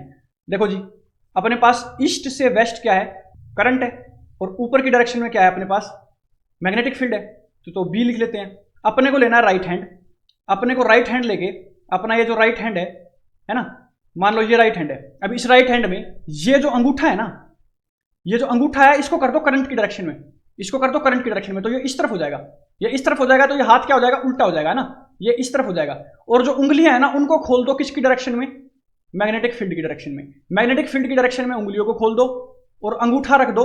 अब ये देखो ऐसे था सीधा हाथ, इसको उल्टा किया तो उल्टा हो जाएगा, तो जिस तरफ अपनी हथेली आ रही है ना, हथेली आ रही है, हाथ का सीधा वाला पार्ट आ रहा है जिस तरफ, उसी तरफ हो जाएगा फोर्स। तो देखो अब उल्टा हो गया हाथ तो नीचे की तरफ ही आएगा, तो यहां से भी क्या हो सकता है फोर्स नीचे की तरफ। तो राइट हैंड अगर लगाना है तो आपको ये पाम रूल यूज करना पड़ेगा, राइट हैंड पाम रूल, इसको बोलते हैं right hand palm rule, palm मतलब हथेली वाला रूल है ना, और फ्लेमिंग्स लेफ्ट हैंड रूल से भी निकाल सकते हो। अब देखो यार कंफ्यूज नहीं होना है, इसको याद रख लेना है एक तरीके से, रट्टा मार लो है ना। क्या करना है, right hand palm rule use करना है और left hand Fleming's rule, Fleming's left hand rule होता है, कभी आप राइट हैंड फ्लेमिंग्स यूज कर दो और लेफ्ट हैंड पाम यूज कर दो तो पूरा का पूरा क्वेश्चन गलत हो जाएगा है ना। अब अपने को फाइंड आउट क्या करना था वो भी देख लेते हैं भैया। चलो इसमें क्या था, इसमें अपने को calculate force per unit length find out करना है, वही हमारे पास हमने यहाँ पे फॉर्मूले में बना लिया था, ये करना था, कुछ नहीं वैल्यू पुट करनी है। तो एफ अपॉन एल की वैल्यू क्या हो जाएगी, यहीं पे करें, चलो नीचे कर लेते हैं है ना। एफ अपॉन एल की वैल्यू क्या हो गई, आई बी साइन थीटा, आई की वैल्यू अपने को गिवन है, देखो गिवन जरूर लिख लेना। अब ये फाइंड आउट करने, देखो डायरेक्शन तक तो आप फाइंड आउट कर दोगे, अच्छे से लिख दोगे हमने ऐसे ऐसे किया है ना, उसके बाद आप गिवन लिखोगे, और गिवन में क्या क्या है आपका पता होगा, आई है अपने पास करंट जिसकी वैल्यू गिवन है, क्या गिवन है अपने आई की वैल्यू, ये है अपना 30 एम्पियर, और उसके साथ साथ आपको और क्या वैल्यू गिवन है, बी मैग्नेटिक फील्ड की वैल्यू गिवन है, क्या वैल्यू गिवन है इसकी 10⁻⁻⁴ टेस्ला। अब देखो सारी की सारी ऐसे यूनिट में कोई चेंज करने की जरूरत नहीं, डायरेक्ट वैल्यू पुट करो आंसर पाओ। और थीटा क्या अपने पास 90 डिग्री, क्योंकि देखो यार ईस्ट से वेस्ट की डायरेक्शन में वो है और नॉर्थ की डायरेक्शन में वो है, तो ये दोनों के बीच में तो एंगल 90 का ही बनता है ऑब्वियसली यार। ठीक है जी, वैल्यू पुट करो, F upon L force per unit length is equal to I क्या है अपने पास 3 एम्पियर इंटू बी क्या अपने पास 10⁻⁻⁴ टेस्ला इंटू साइन थीटा की वैल्यू क्या हो जाएगी 1, सॉरी साइन थीटा की वैल्यू है, थीटा 90 पुट करेंगे तो वैल्यू क्या हो जाएगी 1, तो यहाँ पे आप लिख भी सकते हो साइन 90 डिग्री। ठीक है, ये हो जाएगी अपने पास 1, इन दोनों को मल्टीप्लाई करेंगे तो 1 मिनट, ये 30 था ना तो 3 क्यों लिख दिया, 30 था ये, तो 3 इंटू 10⁻⁻³ एम्पियर टेस्ला, यही आप लिख सकते हो आप इसको है ना। और क्या इसकी यूनिट होती है, आप इसको इसमें भी लिख सकते हो, और अगर इसकी यूनिट की अपन बात करें तो क्या आया ये फोर्स पर यूनिट लेंथ आया ना, तो फोर्स क्या होता है न्यूटन पर यूनिट लेंथ क्या आता है मीटर, न्यूटन पर मीटर भी आप इसको लिख सकते हो, तो आप किसी भी फॉर्म में इसको लिख सकते हो। सो गाइस नेक्स्ट क्वेश्चन पे चलते हैं। नेक्स्ट क्वेश्चन क्या बोलता है, फर्स्ट का जी पार्ट, एक वायर है loop on the plane of paper having radius 10 centimetre and resistance है 3 ओम। तो पहले लिख लेते हैं यार, ठीक है जी। सबसे पहले तो एक लूप दे रखा है, एक लूप बना रखा है, सेंटर है ये, इसका रेडियस क्या दे रखा है 10 सेंटीमीटर में दे रखा है, अब ये बात ध्यान रखनी है। और अपने पास लिख लेते हैं, चलो रेडियस क्या है, आर क्या है 10 सेंटीमीटर, स्मॉल आर से नोट करते हैं इसलिए रखा हमने जनरल केस में, 10 सेंटीमीटर है जी, तो इसको मीटर में चेंज करेंगे तो 0.1 मीटर, साथ ही साथ करते चलो ऐसा यूनिट में चेंज है ना। उसके बाद रेजिस्टेंस क्या है 3 ओम, तो आप रेजिस्टेंस लिख सकते हो यहाँ पे, रेजिस्टेंस कितना भैया 3 ओम का है, ठीक है जी। उसके बाद अपने पास क्या है भैया, गिवन क्या है, उसको रखा गया है यूनिफॉर्म मैग्नेटिक फील्ड बी के अंदर जो कि राइट एंगल क्रॉस सेक्शनल है, और magnetic field points into it, मतलब इसके अंदर की तरफ मैग्नेटिक फील्ड जा रही है ना, अंदर की तरफ मैग्नेटिक फील्ड जा रही है, ठीक है जी समझ गए। अगर वो मैग्नेटिक फील्ड चेंज होने लग जाए at the rate of 0.1 Tesla, 0.1 Tesla पर सेकंड है ना, इस रेट से वो चेंज होने लग जाए, इंक्रीज होने लग जाए ऑब्वियसली, देखो याद रखना है इंक्रीज होने लग रही है, डिक्रीज नहीं, यहाँ डिक्रीज हो जाएगी तो केस चेंज हो जाएगा पूरा का पूरा। नाउ अपने को क्या करना है, determine the magnitude and direction of the induced current and induced EMF. अब ये यार इलेक्ट्रोमैग्नेटिक इंडक्शन का टॉपिक है, उसी का क्वेश्चन है ना, हम इसको आपको अच्छे से समझा देंगे, बट ये 11th 12th क्लास की चीज है, अगर आपके बेसिक्स क्लियर है तो आपको यहाँ पे बहुत इजीली और आसानी से समझ में आएगी सारी चीजें। नाउ सबसे पहले हम इसका चलो यार मैग्नीट्यूड निकालते हैं, डायरेक्शन आपको समझाएंगे, डायरेक्शन में लगेगा कॉन्सेप्ट, ठीक है, तो मैग्नीट्यूड निकालते हैं। तो मैग्नीट्यूड निकालने के लिए अपने पास फॉर्मूला होता है इंड्यूस्ड ईएमएफ का फॉर्मूला होता है change of flux with respect to time. Magnitude में रखना है, देखो नेगेटिव भी हो रही है पॉजिटिव हो रही है कोई दिक्कत ना है। इंड्यूस्ड ईएमएफ की बात कर रहे हैं, वो क्या डायरेक्शन आएगी उसकी हम डायरेक्शन अलग से बात करेंगे। ये होता है फैराडे लॉ। क्या होता है भैया, इसको बोलते हैं फैराडेज लॉ। फैराडेज लॉ की इक्वेशन होती है और जो इसकी डायरेक्शन होती है वो किससे हम फाइंड करते हैं, लेंज लॉ से। किससे फाइंड करते हैं, लेंज लॉ से। अब दोनों अलग अलग लॉ हैं, डायरेक्शन के लिए अलग, फैराडेज लॉ के लिए अलग, है ना, मतलब मैग्नीट्यूड के लिए अलग फैराडे लॉ लगेगा। अब इसमें क्या करना है, अब जो फाई है ना अपनी, ये क्या होती है, मैग्नेटिक फ्लक्स। क्या होती है भैया, मैग्नेटिक फ्लक्स। अब जो ये मैग्नेटिक फ्लक्स होता है ना भैया, ये क्या होता है, बी इंटू ए होता है एरिया और बी क्या होती है, मैग्नेटिक फील्ड। अब ये होता है भैया फॉर्मूला।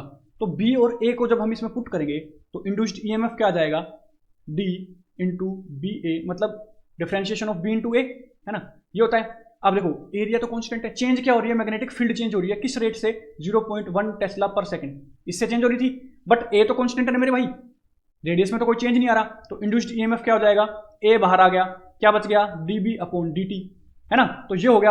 अब इसकी वैल्यू अपन पुट कर सकते हैं। तो इंड्यूस्ड ईएमएफ अपने पास क्या आ जाएगा, ए की वैल्यू क्या है, पाई आर स्क्वायर। देखो लूप है ना, लूप क्या होता है, सर्कुलर होता है, तो पाई आर स्क्वायर हम लगा लेंगे। अब पाई आर स्क्वायर लगाने में तो लगा लो भैया 3.14 पाई हो गया R square, pi R square, R क्या था 0.1 मीटर, क्योंकि हमने उसको चेंज किया था एसआई यूनिट में, तो 0.1 का स्क्वायर, ठीक है जी। पाई आर स्क्वायर इंटू क्या है, देखो एरिया तो हो गया pi R square into change in magnetic field. Magnetic field किस उससे चेंज हो रही थी, इंटू 0.1 टेस्ला पर सेकंड, इसी से तो चेंज हो रही थी। तो ये आ गया अपने पास ईएमएफ। अब ईएमएफ को अगर हम लिखेंगे तो क्या था भैया, आप देख सकते हो यहाँ पे 3.14 इंटू 0.01, इसको जब आप सोल्व करोगे तो ये आ जाएगा इंटू 0.1, है ना। और ये आएगा किसके अंदर, वोल्ट के अंदर आएगा, क्योंकि हमने सारी एसआई यूनिट में ली है। तो इसको जब आप सोल्व करोगे तो V की वैल्यू, सॉरी इसकी ईएमएफ E है ना, इसकी वैल्यू अप्रोक्सीमेटली क्या आ जाएगी, 3.14 इंटू 10 की पावर -3, है ना, वोल्ट के अंदर आ जाएगी। अब देखो ध्यान से, घबराने की जरूरत नहीं है, मैं फिर से कह रहा हूं, आप कैलकुलेटर का यूज कर सकते हो। यू में यूज द कैलकुलेटर, आपको एग्जाम पेपर जो आएगा ना आपका क्वेश्चन पेपर, उसी में ऊपर लिखा होता है, तो आप जरूर लेके जाइए कैलकुलेटर को। ठीक है जी, आ गया आंसर। नहीं आया भाई, आंसर नहीं आया है। क्वेश्चन में जो चीज बोली हुई है ना, हमने वही फाइंड आउट करनी है। इंड्यूस्ड करंट फाइंड आउट करना था। क्या फाइंड आउट करना था, इंड्यूस्ड करंट। हमने क्या निकाला है, इंड्यूस्ड ईएमएफ। ईएमएफ का मतलब बेसिकली, अरे वोल्टेज निकाली है, पोटेंशियल डिफरेंस निकाला है अभी तो। इंड्यूस्ड ईएमएफ निकालने के लिए, सॉरी इंड्यूस्ड करंट निकालने के लिए, अब इंड्यूस्ड करंट निकालने के लिए क्या होगा, अब यार ये तो आपको पता होगा ना ओम्स लॉ से, V is equal to I R होता है, तो I is equal to V by R. R अपने को दे ही रखा है, आर क्या दे रखा है अपने को, आर होता है अपने पास रेजिस्टेंस, रेजिस्टेंस दे रखा है 3 ओम, तो लगा दो ना। क्या करेंगे अब, तो I is equal to V by R. V क्या आया आपने, इंड्यूस्ड ईएमएफ 3.14। अब आप कहोगे कि यहाँ पे तो आपने E से डिनोट किया था, यहाँ पे V से कैसे ले लिया यार, इंड्यूस्ड ईएमएफ है और V क्या है, पोटेंशियल डिफरेंस, दोनों है तो सेम। यहाँ पे इंड्यूस्ड ईएमएफ था इसीलिए E से डिनोट कर दिया। अब अपना अपना डिनोशन का तरीका होता है ना डिनोट करने का, समझ रहे हो। तो 3.14 इंटू 10 की पावर -3 अपॉन 3, है ना, इतना क्या आ गया, एम्पियर में आ गया ये। अब इसको जब आप सोल्व करोगे तो ये अप्रोक्सीमेट वैल्यू आएगी 1.05 इंटू 10 की पावर -3 एम्पियर, तो ये आ गया मिली एम्पियर के अंदर आ गया। तो इसको आप ये भी लिख सकते हो 1.05 मिली एम्पियर। ठीक है जी, अब मिली एम्पियर के अंदर आ गया, तो मैग्नीट्यूड तो निकल गया। अब निकालनी डायरेक्शन। तो डायरेक्शन निकालने का एक बहुत आसान तरीका बताता हूँ, और आसान क्या तरीका ही वो होता है जो कि आसान होता है। ठीक है, तो उसको हम निकालते हैं, फाइंड आउट करते हैं। देखो भैया, लूप था, ये रहा, ये लूप था, ठीक है जी। बीच में क्या है, अपने पास सेंटर है। अब ध्यान से देखो, इसके अंदर की तरफ मैग्नेटिक फील्ड जा रही है और बढ़ रही है, वो क्या हो रही है, बढ़ रही। अब लेंज लॉ क्या बोलता है, लेंज लॉ से हम निकालते हैं डायरेक्शन। तो लेंज लॉ क्या बोलता है कि यहाँ पे करंट जो आएगा ना, अब देखो यहाँ पे अगर मान लो करंट आए, ये मान लो लूप है, इसमें यहाँ पे करंट आए, तो इसमें इलेक्ट्रिक फील्ड किस डायरेक्शन में आएगी, सॉरी मैग्नेटिक फील्ड किस डायरेक्शन में आएगी। यहाँ पे अगर इस डायरेक्शन में करंट जा रहा है तो करंट की डायरेक्शन में अपना क्या रखना है, अंगूठा रखना है, थंब रखना है, और फिंगर्स को करना कर्ल। फिंगर्स को क्या करना, कर्ल। जैसे मैं आपको दिखाऊं, ये जिस टाइप से ये हो रखा है ना, देखो इस तरफ करंट जा रहा है, तो करंट की डायरेक्शन में अपने को क्या रखना है, अंगूठा। अंगूठा रख लिया और उसके बाद ये फिंगर्स को ऐसे कर्ल करना है, ऐसे कर्ल करना है। जिस डायरेक्शन में वो कर्ल हो रही है उसी डायरेक्शन में क्या आ जाएगा, मैग्नेटिक फील्ड की डायरेक्शन आ जाएगी। इस टाइप से हम निकालते हैं। अब देखो मान लो, अब ये अपने पास लूप है, यहाँ पे करंट जा रहा है इधर, तो करंट की डायरेक्शन में अपने को क्या रखना है, अपना अंगूठा रखना है, और अपनी फिंगर्स को अपने को क्या करना है, कर्ल करना है, अपने फिंगर्स को क्या करना है, कर्ल करना है। अब डाउट आपका क्या आएगा कि ये लेफ्ट हैंड से करना है या राइट हैंड से करना है, समझ रहे हो, यहां पे सबसे बड़ी कंफ्यूजन होती है। तो ये बेसिकली राइट हैंड से करना होता है। अपने को जो अपना अंगूठा होता है उसको करंट की डायरेक्शन में रखो, फिंगर्स को कर्ल करो, तो अगर करंट इधर आ रहा है और राइट हैंड से आपने किया तो जो डायरेक्शन आ जाएगी वो किस तरफ आ जाएगी, इस तरफ आ जाएगी। समझ रहे हो मेरी बात को, ये चीज थी। अब देखो ध्यान से, लेंज लो क्या बोलता है, ये तो हमने तरीका बता दिया आपको मैग्नेटिक फील्ड निकालने का किसी भी करंट कैरिंग कंडक्टर में। जैसे मान लो हम बात करें ये करंट कैरिंग कंडक्टर है, इसमें ऊपर की तरफ करंट जा रहा है, तो करंट की डायरेक्शन में अपने को क्या रखना है, अंगूठा रखना है ऐसे, है ना, और फिंगर्स को कर्ल करना है, तो फिंगर्स कर्ल होंगी इस डायरेक्शन में। अब जब इस डायरेक्शन में राइट हैंड की, लेफ्ट हैंड की ऑब्वियसली अलग होंगी, तो राइट हैंड की फिंगर्स इस डायरेक्शन में कर्ल होंगी, तो मैग्नेटिक फील्ड की डायरेक्शन आ जाएगी ऐसे, ये इस तरफ ही तो कर्ल हो रही है, ऐसे ही आपको यहां पे करना है राइट हैंड से। अब लेंज लो क्या बोलता है, लेंज लो ये कहता है कि जो अपना इंड्यूस्ड क्या आएगा, इंड्यूस्ड करंट आएगा ना।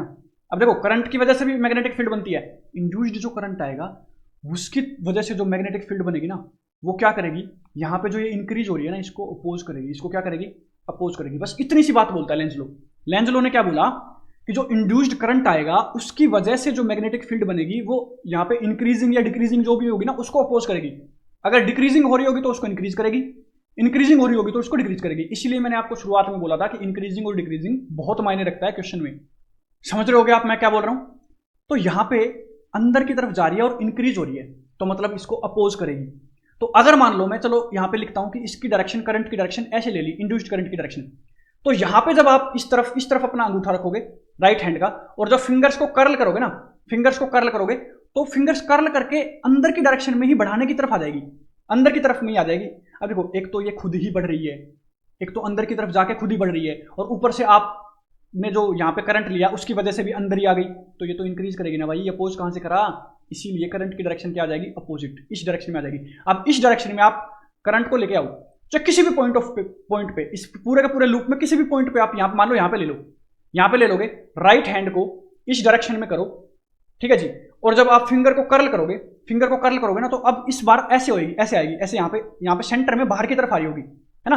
तो देखो अंदर की तरफ बढ़ रही थी और इसकी वजह से आ गई बाहर की तरफ, तो बढ़ती हुई को देखो इस तरफ आ रही है और इस तरफ आ गई, तो ये तो उसको अपोज ही कर रही है ना भाई। तो इस वजह से यहाँ पे बाहर की तरफ आएगी डायरेक्शन किसकी, फील्ड की, मैग्नेटिक फील्ड की, और बाहर की तरफ लाने के लिए अपने को करंट किस डायरेक्शन में लेके आना पड़ेगा, ये जो अपने पास लूप था इसमें करंट की डायरेक्शन आ जाएगी ऐसी। अब आपको ये लूप बना के आना पड़ेगा और इसमें ऐसे करंट की डायरेक्शन शो करके आनी पड़ेगी, तभी आपको मार्क्स मिलेंगे, अदरवाइज आपको मार्क्स नहीं मिलेंगे। तो आई होप आपको क्वेश्चन क्लियर हो गया होगा। इसका मैग्नीट्यूड निकालना, इसकी बेसिकली अपने को देखो मैग्नीट्यूड निकाला किससे, फैराडे लॉ से, और इसका जो अपने पास ये निकाला ये डायरेक्शन ये किससे निकली है, लेंज लॉ से। लेंज लॉ क्या बोलता है वो भी आपको क्लियर हो गया होगा। डाउट कोई आता है तो कमेंट सेक्शन में पूछ सकते हैं। सो गाइस फर्स्ट क्वेश्चन का जो अपना लास्ट पार्ट है इसको और देख लेते हैं, ठीक है जी। ये क्या बोलता है अपने को, एच जो पार्ट है, obtain the maximum value of displacement current, displacement current की मैक्सिमम वैल्यू फाइंड आउट करनी है। पैरेलल प्लेट कैपेसिटर है, made up of plates, area 1 metre square, it is given that the electric field between the plates E की अपने को क्या दे रखी है, इक्वेशन फॉर्म में दे रखा है, ठीक है जी। ई नोट अपने पास मैक्सिमम दे रखा है 5 वोल्ट, और फ्रीक्वेंसी दे रखी है ओमेगा की वैल्यू दे रखी है, एंगुलर फ्रीक्वेंसी होती है ऑब्वियसली 15 मेगाहर्ट्ज, क्या देखिए भैया, मेगाहर्ट्ज, ठीक है जी। अब मेगाहर्ट्ज की भी वैल्यू अपने को फाइंड आउट करनी है, ये सारी चीजें अपने को देखनी है। सॉरी फाइंड आउट तो नहीं करनी है, बट हाँ एसआई यूनिट में चेंज करेंगे, हर्ट्ज में इसको चेंज करेंगे। और एप्सिलॉन नोट आपको बता ही रखा है, परमिटिविटी 8.85 × 10⁻12 दे रखा है, तो ये अपने को फाइंड आउट करना है, ठीक है जी, समझ गए। तो पहले तो भैया गिवन ही लिख लेते हैं ना, तो पहले तो गिवन लिख लेते हैं। गिवन में क्या क्या चीजें हैं, पहले तो है एरिया क्या है 1 मीटर स्क्वायर, 1 मीटर स्क्वायर ही तो है, दे रखा है, एसआई यूनिट में है, कोई चेंज करने की जरूरत नहीं है। एप्सिलॉन नोट क्या दे रखा है 8.85 × 10⁻12, ये भी एसआई यूनिट में है, ठीक है जी, इसको भी चेंज करने की जरूरत नहीं है। नेक्स्ट क्या है, इलेक्ट्रिक फील्ड, टी का फंक्शन है, टाइम का फंक्शन है, चेंज हो रही है, क्या है ई नोट साइन ओमेगा टी, ठीक है जी, ये भी हमने लिख लिया गिवन में। उसके बाद क्या है, ई नोट की वैल्यू अपने को क्या दे रखी है, मैक्सिमम की क्या दे रखी है भैया 5 वोल्ट पर मीटर, ठीक है जी, ये भी अपने को समझ में आ गया। नाउ फ्रीक्वेंसी जो अपने पास है क्या दे रखी है 15 मेगा हर्ट्ज, जो कि क्या है 15 × 10⁻6 हर्ट्ज। अब ये अपने को एसआई यूनिट में चेंज करनी पड़ी, है ना। उसके बाद अपन बात करें एंगुलर फ्रीक्वेंसी की क्या है, तो एंगुलर फ्रीक्वेंसी फाइंड आउट कर लेंगे। देखो फ्रीक्वेंसी दे रखी है, एंगुलर नहीं लिखा हुआ था वहां पे, तो फ्रीक्वेंसी दे रखी है, तो एंगुलर फ्रीक्वेंसी क्या हो गई 2πf = 2 पाई या 2 × 3.14 है ना, इंटू क्या है 15 इंटू 10 की पावर 6 ऐसे लिख सकते हो, या आप डायरेक्ट इसको क्या लिख सकते हो 2 पाई इंटू 15 इंटू 10 की पावर 6। तो ये क्या हो जाएगा 30, तो 3 इंटू ये और ये हो जाएगा ना 30, तो 3 इंटू 10 की पावर 7 इंटू पाई भी है, तो 3 पाई इंटू 10 की पावर 7। ये आप चेंज कर सकते हो। नाउ अपन को इसको फॉर्मूला पता करना है कि भैया फॉर्मूला क्या कहता है। अब ये जो इसका फॉर्मूला होता है ना भैया, ये मोस्ट इंपॉर्टेंट है। अगर फॉर्मूला आपको पता है तो आप निकाल ले जाओगे क्वेश्चन को। क्या होता है डिस्प्लेसमेंट करंट का फॉर्मूला आपको बता देते हैं, एप्सिलॉन नॉट इंटू ए जो कि एरिया है D E upon D T. अब ये क्या है, जो आपकी इक्वेशन दे रखी है उसकी डिफरेंशिएशन लेके करनी है, ठीक है जी, कर दो। आई डी इक्वल्स टू, सबसे पहले तो इसी को फाइंड आउट कर लेते हैं ना, E equals to E naught sine omega T, यही गिवन था, इसको फाइंड आउट करते हैं। तो D E by D T दोनों तरफ डिफरेंशिएशन करते हैं, तो ये क्या हो जाएगा, ये भी D upon D T of E naught sine omega T है ना। ई नोट तो क्या होता है कॉमन, कॉन्स्टेंट होता है तो बाहर आ जाएगा, कॉमन नहीं कॉन्स्टेंट होता है बाहर आ जाएगा। तो ये क्या बन जाएगा, ई नोट बाहर आ गया, साइन ओमेगा टी का क्या हो जाएगा कोस ओमेगा टी इंटू ओमेगा। अब देखो डिफरेंशिएशन तो आपको नहीं बताएंगे ना, यहाँ पे तो कॉमन सी चीज है। तो ये तो अब देखो कोस ओमेगा टी है ना, तो कोस ओमेगा टी का क्या हो जाएगा साइन ओमेगा टी इंटू इसका भी होता है डिफरेंशिएशन। तो ये क्या हो जाएगा टी के बेसिस पे अपन कर रहे हैं डी बाई डी टी, तो ओमेगा और बाहर आ जाएगा। तो ये क्या हो गया E naught omega into cos omega T. अब ध्यान से देखो, आपको क्वेश्चन में क्या बोल रखा है कि आपको आई डी मैक्स फाइंड आउट करना है। आई D max, displacement current max find out करना है, किसी पॉइंट ऑफ टाइम पे नहीं करना। मैक्सिमम क्या होता है, मैक्सिमम कब होगा, जब कोस ओमेगा टी की वैल्यू क्या हो जाएगी मैक्सिमम हो जाएगी। किसकी वैल्यू, कोस ओमेगा टी की वैल्यू मैक्सिमम क्या होती है 1 होती है भैया। कोस की वैल्यू -1 से 1 तक जाती है, तो मैक्सिमम क्या होगी 1। तो कोस ओमेगा टी की वैल्यू क्या हो जाती है मैक्सिमम 1, तो इसको अपन 1 मान लेंगे। तो ई नोट ओमेगा आ गया अपने पास क्या D E by D T. तो इसकी वैल्यू जब पुट करेंगे तो आई डी की वैल्यू क्या बन जाएगी, आई डी डिस्प्लेसमेंट करंट की वैल्यू क्या बन जाएगी, डिस्प्लेसमेंट करंट की वैल्यू क्या बन गई एप्सिलॉन नोट ए इंटू ओमेगा इंटू ई नोट इंटू ओमेगा। अब कुछ नहीं करना, वैल्यू पुट करनी है, वैल्यू पुट करो आंसर पाओ, वैल्यू पुट करो आंसर पाओ, ठीक है जी। सो आई डी मैक्स, अब यहाँ पे मैक्स का था तो यहाँ पे मैक्स लिख के चलना। I D max equals to क्या हो जाएगा 8.85 इंटू 10 की पावर -12 इंटू 1 एरिया है ना भैया 1 मीटर स्क्वायर जीवन है, इंटू अपने पास ई नोट इंटू ओमेगा है ना। ई नोट और ओमेगा की वैल्यू, ई नोट अपने पास है क्या 5 और ओमेगा हमने अभी निकाला था 3 पाई इंटू 10⁻⁷ -7 नहीं था 7 था, ठीक है जी। अब पाई की वैल्यू भी आप यहाँ पे पुट कर सकते हो, तो आई डी मैक्स क्या हो जाएगा इक्वल्स टू 8.85 इंटू 10 की पावर क्या था -12 है। ये ऐसे इसको वो मत करके चलना, सबको एक साथ रख के चलना है। 5 इंटू 3 इंटू 3.14 इंटू 10 की पावर 7। अब इसको सोल्व कैसे करोगे, कुछ नहीं करना भैया, आपको सिर नीचे कर लेना है, पैर ऊपर कर लेना है, शीर्षासन करना है और ये सोल्व हो जाएगा। अरे नहीं भैया, आपको कैलकुलेटर यूज करना है, ठीक है। तो कैलकुलेटर आप यूज करो, कैलकुलेटर की हेल्प से जब आप इसका सोल्व निकालोगे तो क्या आ जाएगा 4.17 मिली एम्पियर में आ जाएगा। किस में आ जाएगा मिली एम्पियर में। तो ये क्या हो जाएगा 4.17 इंटू 10 की पावर -3, क्योंकि यहाँ पे इतना सब कुछ है तो इसको सोल्व करोगे, ये 7 है ये कट जाएगा, जो भी वैल्यूज आएगी तो किस में आ जाएगी मिली एम्पियर के अंदर आ जाएगी। तो this is our required answer. तो ये थे आपके 8 के 8 इसके क्वेश्चन फर्स्ट के। तो आई होप आपको समझ में आए होंगे। सो क्वेश्चन नंबर जो सेकंड है अपने पास, इसमें भी कोई 5 पार्ट्स आपको करने होते हैं जो 5 मार्क्स के हैं, तो पूरा का पूरा क्वेश्चन हो जाता है आपका 25 मार्क्स का।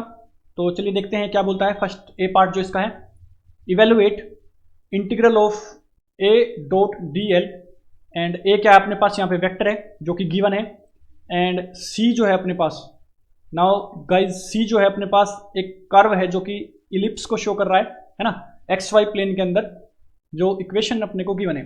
नाउ इलिप्स आई होप आपको पता होगा, इलिप्स इस टाइप से होता है जिसमें दो अपने पास क्या होते हैं फोकस होते हैं। अब ये भी ऐसा ही होता है यार, जैसा ये होता है ना, ऐसा ही होता है ना। एक होता है इसका मेजर एक्सिस, एक होता है इसका माइनर एक्सिस। तो ये है अपना मेजर एक्सिस है ना, और ये है अपना माइनर एक्सिस। अब इसकी अपने को क्या गिवन है, इक्वेशन गिवन है एक्स वाई प्लेन के अंदर। ओके जी, तो हमें क्या पूछा गया है, we are asked to evaluate the line integral. ये जो लाइन है इसको अपने को इवेलुएट करना है। गिवन अपने को क्या क्या है, सबसे पहले तो अपने को क्या है गिवन लिख लेना है। क्या लिख लेना भैया, गिवन लिख लेना है। गिवन के अंदर क्या क्या अपने पास, एक ही अपने को इक्वेशन गिवन है जो वेक्टर है, एंड सी जो है अपना इलिप्स की कर्व है, एंड उसकी भी अपने को इक्वेशन गिवन है ना, z इक्वल्स टू 0, क्योंकि एक्स वाले प्लेन के अंदर है। किसके अंदर है, एक्स वाई प्लेन के अंदर। ठीक है जी, नेक्स्ट अपन देखते हैं इसमें अपन क्या यूज करते हैं, स्टोक्स थ्योरम यूज करते हैं। नाउ स्टोक्स थ्योरम क्या होती है बेसिकली, इसको इवेलुएट करने में ही हेल्पफुल होती है। तो जो स्टोक्स थ्योरम होती है, देखो अब इसके अंदर मैं आपको समझा देता हूँ, कंफ्यूज होने की जरूरत नहीं है। इसको बोलते हैं हम लाइन इंटीग्रल, इसको बोलते हैं हम एरियल इंटीग्रल, जब दो बार इंटीग्रेशन लगा रखा हो, है ना, और यहाँ पे एस लगा रखा हो, इसका मतलब ये जो एस है ये क्या है, एरिया, ये क्या है, सरफेस एरिया, है ना। और यहाँ पे जो होता है सी लिखा होता है, इसका मतलब होता है क्लोज्ड। क्या होता है भैया, क्लोज्ड। जैसे मान लो हम लाइन की बात करें, ये हम इस सिलेंड्रिकल की बात करें, बट कर किसकी रही है, लाइन इंटीग्रल की बात कर रहे हैं, तो ये क्या होता है, क्लोज्ड सरफेस, समझ रहे हो। नाउ एक होता है अपने पास वॉल्यूमेट्रिक जो अपने पास इंटीग्रल होता है, तो ये जो अपने पास है इसमें 3 अपन लगाते हैं, क्योंकि देखो लाइन के लिए 1 लगा रहे हैं, लेंथ के लिए, एरिया के लिए 2, तो वॉल्यूम के लिए ऑब्वियसली 3 लगाएंगे, ठीक है जी। तो इस टाइप से अब ये क्या अपना एरियल है। अब एरियल के अंदर क्या लेना अपने को, कर्ल लेना है, ठीक है जी। कर्ल ऑफ ए, जो अपने पास वेक्टर है ना, ए वेक्टर गिवन है, उसका कर्ल लेना अपने को। अब ये क्या होता है, क्रॉस प्रोडक्ट होता है इसके अंदर, ठीक है जी। क्रॉस प्रोडक्ट कैसे फाइंड आउट करते हैं डिटर्मिनेंट फॉर्म में, वो हम यहाँ पे आपको बता देंगे, है ना। ये क्या है, एन वेक्टर है, डी एस, जो एस है बेसिकली वो क्या है, सरफेस एरिया को डिनोट कर रहा है, सरफेस एनक्लोज्ड बाय सी, है ना, सी के द्वारा एनक्लोज्ड किया गया, सरफेस कर्व के द्वारा। अब ये जो पूरा का पूरा एरिया है इलिप्स का, उसकी बात यहाँ पे हो रही है, तो ये अपनी स्टोक्स थ्योरम है, इसको हम अप्लाई करके इसको इवेलुएट कर सकते हैं। अब इसको इवेलुएट करेंगे, इसका मतलब इसकी वैल्यू अपने को फाइंड आउट करनी है, वही इसकी वैल्यू होगी। तो चलिए इसको देखते हैं। नाउ कंप्यूट करना है कर्ल ऑफ ए, जो कि अपने पास ए वेक्टर ये गिवन है, और कर्ल ऑफ ए बेसिकली क्या होता है, ये होता है। नाउ इसको अपन इस फॉर्म में रखते हैं, यहाँ पे अपने को क्या रखना है, डिटर्मिनेंट फॉर्म में रखते हैं। ऊपर वाली रो जो रखते हैं उसमें रखते हैं I cap, J cap and K cap, है ना। और नीचे अपन क्या रखते हैं, ये del upon del X and then del upon del Y and then del upon del Z, ठीक है जी। इसके बाद अपने को क्या करना है, इसका डिटर्मिनेंट सोल्व करना है। डिटर्मिनेंट में पहले क्या लिखना होता है, देखो पहले लिखना होता है आई कैप, उसके बाद ये वाली रो और ये वाला कॉलम अपने को क्या करना है, हाइड करना है। उसके बाद ये मल्टीप्लाई, माइनस में ये मल्टीप्लाई, समझ रहे हो, ये मल्टीप्लाई मतलब डेल अपॉन डेल वाई, तो del upon del Y into Z, तो जेड स्क्वायर का क्या हो गया, पार्शियल डिफरेंशिएशन हो गया। कर्ल ऐसे ही फाइंड आउट करते हैं ना। नाउ क्योंकि कर्ल के अंदर क्या होता है ना, क्रॉस प्रोडक्ट होता है ना, क्रॉस डॉट प्रोडक्ट होता है ना, क्रॉस प्रोडक्ट, तो क्रॉस प्रोडक्ट को हम बेसिकली ऐसे ही सोल्व करते हैं डिटर्मिनेंट फॉर्म में लेके। तो सिमिलरली ऐसे करना है। अब उसके बाद माइनस में क्या हो गया, del X upon del Z, del X upon del Z हो गया माइनस में। दूसरा क्या लेना, माइनस में ये जो सेंटर वाली टर्म होते हैं ना, उसमें हम माइनस लेके चलते हैं, तो माइनस जे कैप इंटू क्या है भैया, अब ये जे कैप है ना, तो ये वाली रो और ये वाला वो हम क्या करेंगे, हाइड कर लेंगे, दिस इंटू दिस, तो ये भी क्या हो जाएगा, del Z square upon del X, है ना, एक्स के रिस्पेक्ट में, ठीक है जी। ये इंटू ये माइनस में ये, तो del X square upon del Z, ठीक है जी। उसके बाद ये भी प्लस में रखना होता है, फिर ये और ये हाइड करेंगे, और ये दोनों मल्टीप्लाई माइनस ये दोनों, समझ रहे हो। तो ये डिटर्मिनेंट हमने निकाल लिया। अब इस डिटर्मिनेंट को जब हमने फाइंड आउट किया है, तो इसमें है सारी पार्शियल डिफरेंशिएशन। क्या है guys, partial differentiation. Partial differentiation में कई बार आपको बता चुका हूं क्या होता है बेसिकली पार्शियल डिफरेंशिएशन के अंदर, एक बार फिर से बता देता हूं। पार्शियल डिफरेंशिएशन जो होती है, जैसे मान लो मैं डेल अपॉन डेल एक्स कर रहा हूं, तो एक्स की ही जितनी भी टर्म होंगी उसको मैं रखूंगा, बाकी सब टर्म्स कांस्टेंट हो जाएंगी, और कांस्टेंट की डिफरेंशिएशन क्या होती है, 0। सो यहां पे हम किससे कर रहे हैं, वाई से कर रहे हैं, तो यहां पे वाई की एक भी टर्म नहीं है, तो ये कांस्टेंट होगी, तो ये क्या हो जाएगी, 0। जेड से कर रहे हैं, जेड की कोई टर्म नहीं है, तो हो जाएगी 0। एक्स से कर रहे हैं, एक्स की कोई टर्म नहीं है, तो 0। जेड से कर रहे हैं, जेड की कोई भी टर्म नहीं है, तो 0। एक्स से कर रहे हैं, एक्स की टर्म है, हाँ, तो ये होगी इसकी वैल्यू। अब x को हम डिफरेंशिएशन, अब देखो पार्शियल डिफरेंशिएशन में रूल सारे वही रहते हैं। जैसे मान लो मैं ये कह दूं डेल 6x स्क्वायर को मेरे को क्या करना है, x के रिस्पेक्ट में करना है इसकी डिफरेंशिएशन, तो 6 तो कांस्टेंट है, बाहर आ जाएगा, x स्क्वायर का क्या होता है 2x, तो क्या हो जाएगा 12x। ऐसे ही होते हैं डिफरेंशिएशन, ये तो आपको पता होगा। बट पार्शियल के अंदर क्या होता है, पार्शियल डिफरेंशिएशन का मतलब ही है कि जिसके रिस्पेक्ट में करना है सिर्फ उसी की टर्म हम रखते हैं, बाकी सबको हम क्या लेते हैं, कांस्टेंट ले लेते हैं। जैसे मान लो मैं एग्जांपल के लिए बोलूं कि del upon del X into 4xy, ये हमने बात कर ली। अब देखो 4 और y दोनों ही क्या है, कांस्टेंट, तो 4y बाहर आ जाएगा और x जो है वो 1 हो जाएगा, तो 4y हो जाएगी इसकी पार्शियल डिफरेंशिएशन। 4xy की देखो 0 नहीं होगी, क्योंकि x की तो एक टर्म है ना। अब ये डिफरेंशिएशन आपको आती होगी इतनी तो, और ये क्या है, y के रिस्पेक्ट में है, y की कोई टर्म नहीं है, तो 0, सिर्फ इसकी वैल्यू होगी 1, ठीक है जी। तो सिर्फ जब इसकी वैल्यू अपने पास क्या आ रही है, 1 आ रही है, तो k कैप की वैल्यू बच गई सिर्फ, है ना, इसकी वैल्यू 1 आ रही है, तो k कैप बच गया सिर्फ, बाकी सारे क्या हो गया, 0 i cap plus 0 j cap plus 1 k cap. अब ये प्लस में आ रही है वैल्यू, है ना, सो सिर्फ एक वैल्यू आ रही है। तो मूविंग फॉरवर्ड क्या है, देखो इसका कर्ल की वैल्यू क्या हो गई, ये तो हम लिख भी चुके हैं। उसके बाद अप्लाई करना है स्टोक्स थ्योरम को, क्या है भैया, इंटीग्रल जो इसका है लाइन इंटीग्रल, सो इसकी कंप्लीट की वैल्यू हम क्या रख देंगे, 1 रख देंगे, और ds तो है ही साथ में, है ना, क्योंकि ये हमारे पास एरियल जो है इंटीग्रेशन है, यहाँ पे अपने पास लीनियर इंटीग्रेशन था, है ना। नाउ ये जो एरियल है अपने पास area enclosed by ellipse ds को, जब ds को हम इंटीग्रेट करते हैं तो क्या आता है यार, s प्लस सी आता है, यही आता है ना।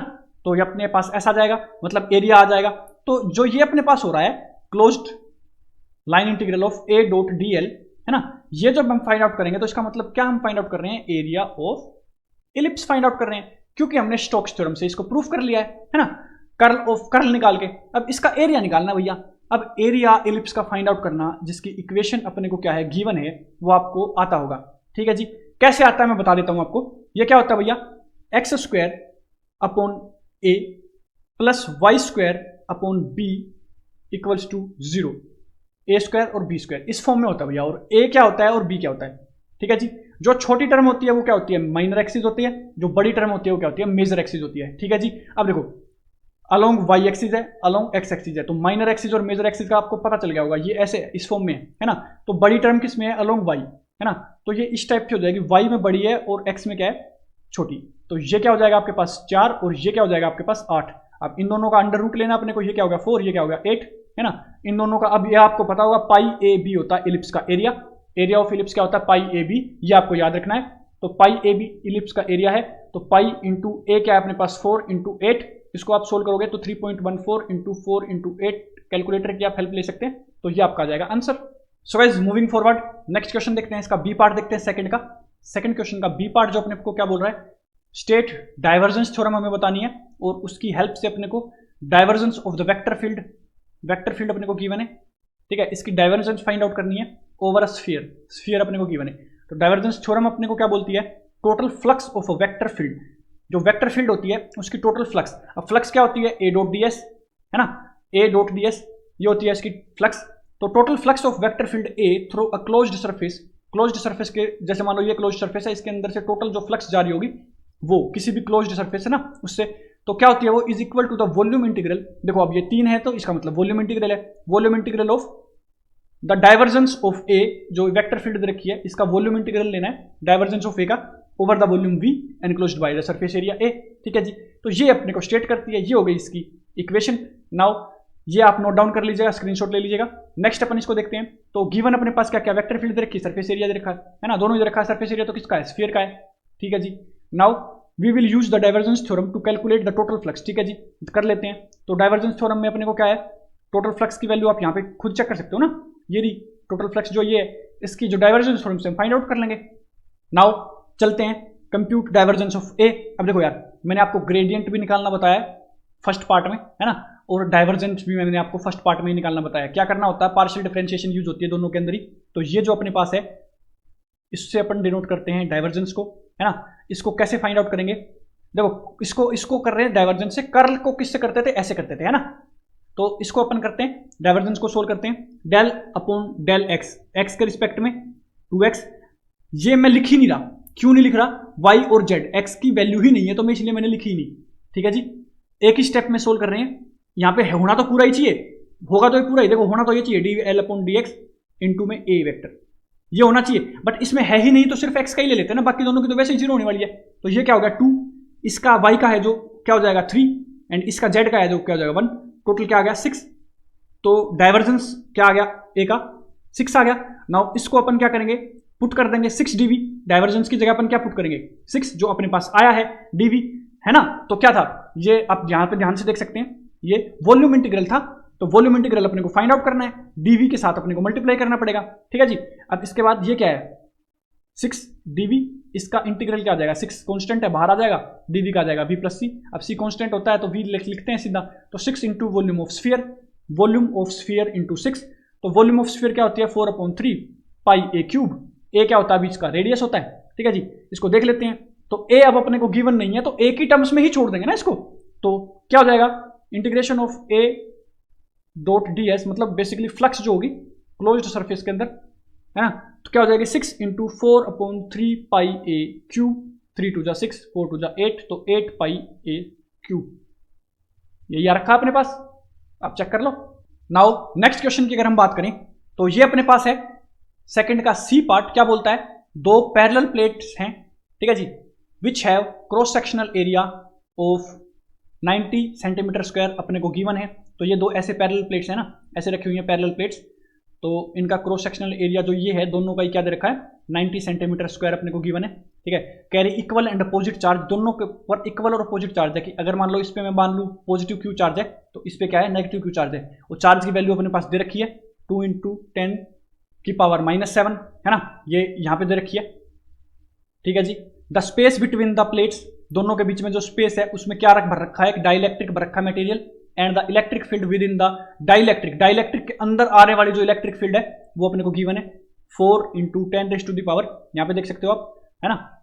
इसके बाद अपने पास क्या है, what is the dielectric constant of the dielectric, इसका डाइलेक्ट्रिक कांस्टेंट अपने को फाइंड आउट करना है।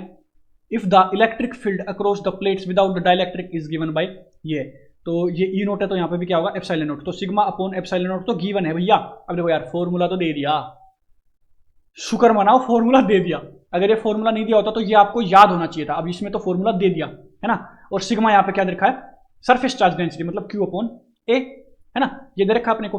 अब देखो यार इसमें क्या है फॉर्मूला क्योंकि अपने को दे दिया है, अब आपको ना इसका कॉन्सेप्ट समझा देता हूँ एक बार, चलो कॉन्सेप्ट में क्या होता है इसमें देखो, अगर मान लो ये एक पैरेलल प्लेट है और ये एक दूसरी प्लेट है ना, इन दोनों का एरिया है कुछ, इनके बीच में मैं अगर कोई डाइलेक्ट्रिक भर दूं तो यहाँ पे ये मान लो प्लस क्यू चार्ज है और यहाँ पे मान लो ये माइनस क्यू चार्ज है। अब प्लस से माइनस की तरफ क्या जाती है इलेक्ट्रिक फील्ड जाती है ना। अब ये है डाइलेक्ट्रिक और इधर से इधर जा रही है इलेक्ट्रिक फील्ड। अब इलेक्ट्रिक फील्ड के अंदर अगर कोई डाइलेक्ट्रिक रहता है ना तो वो क्या होता है पोलराइज हो जाता है, इसके जो पॉजिटिव चार्ज है वो चले जाएंगे नेगेटिव की तरफ, क्योंकि इस पे माइनस क्यू चार्ज था तो यहाँ पे माइनस क्यू चार्ज था, है ना, इस पे चले जाएंगे पॉजिटिव और इस पे आ जाएंगे नेगेटिव, क्योंकि ये इलेक्ट्रिक फील्ड है, यहाँ पे कुछ ना कुछ इसके इलेक्ट्रॉन्स होंगे डाइलेक्ट्रिक के, है ना, तो वो क्या आ जाएंगे यहाँ पे आ जाएंगे। अब यहाँ पे जो आते हैं वो अंदरूनी एक क्या होती है पॉजिटिव से नेगेटिव एक इलेक्ट्रिक फील्ड को जनरेट कर देते हैं। ये जो इलेक्ट्रिक फील्ड होती है अंदर वाली इलेक्ट्रिक फील्ड ये क्या होती है इसको अपोज करती है, समझ रहे हो मेरी बात को।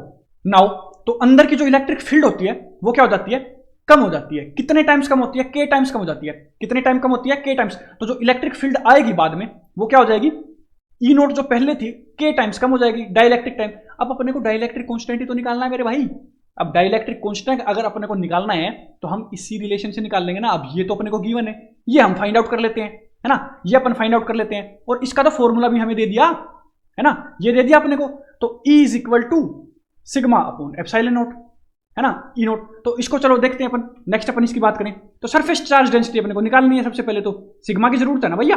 सिग्मा क्या था मैंने आपको बताया Q अपॉन A, Q क्या दे रखा है चार्ज दे रखा है, A सरफेस एरिया दे रखा है, बट देखो यार SI यूनिट में पुट करना है, जैसे ही हम यहाँ पे देखें सेंटीमीटर स्क्वायर में दिया हुआ है ना, ये कूलम में दिया हुआ है, तो SI यूनिट में पुट करेंगे वैल्यू अपने पास आ जाएगी।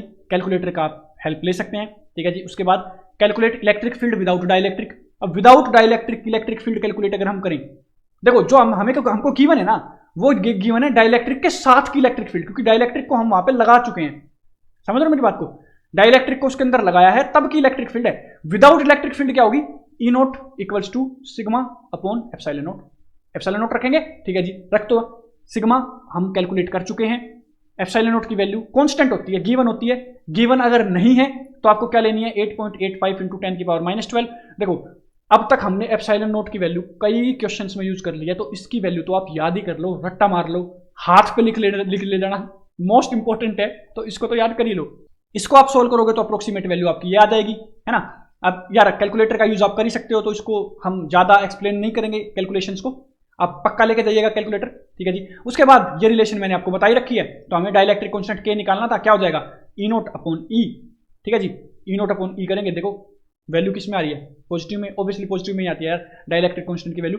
ऊपर वाली जो है बिना इलेक्ट्रिक फील्ड, जो बिना उसके थी डाइलेक्ट्रिक की इलेक्ट्रिक फील्ड थी, देखो वो ज्यादा है, इसीलिए तो क्या हुआ पॉजिटिव में आया, इसीलिए तो सॉरी पॉजिटिव में नहीं, इसीलिए तो किस में आया फ्रैक्शन में नहीं आया, एक से बड़ी वैल्यू आई, समझ लो, वरना तो फ्रैक्शन में आ जाती, समझ लो ना। तो ई नोट जो है वो ज्यादा है, अब यहाँ पे ये भी लिख सकते हो आप ई नोट इज ग्रेटर देन ई, क्योंकि ई जो है वो कम हो चुकी थी K टाइम्स, डाइलेक्ट्रिक कांस्टेंट था ऑब्वियसली, ठीक है जी। नेक्स्ट क्वेश्चन पे चलते हैं, सेकंड का डी पार्ट अपन देखते हैं क्या है। सेकंड का डी पार्ट अपने को क्या बोलता है, तीन जो है चार्ज है particle A B C each having charge 1 microcoulomb, 1 microcoulomb का चार्ज रखा हुआ है, प्लेस्ड है रेस्ट पे स्ट्रेट लाइन में, ठीक है जी, एक स्ट्रेट लाइन है A B C, ऐसे एक स्ट्रेट लाइन में रखा हुआ है। The distance between A and B is इतना, अब A और B हैं, कहाँ रखे हुए हैं नहीं पता, ए और बी के बीच में डिस्टेंस अपने को दे दिया 0.01 मीटर, बहुत बढ़िया, SI यूनिट में ही दे दिया है।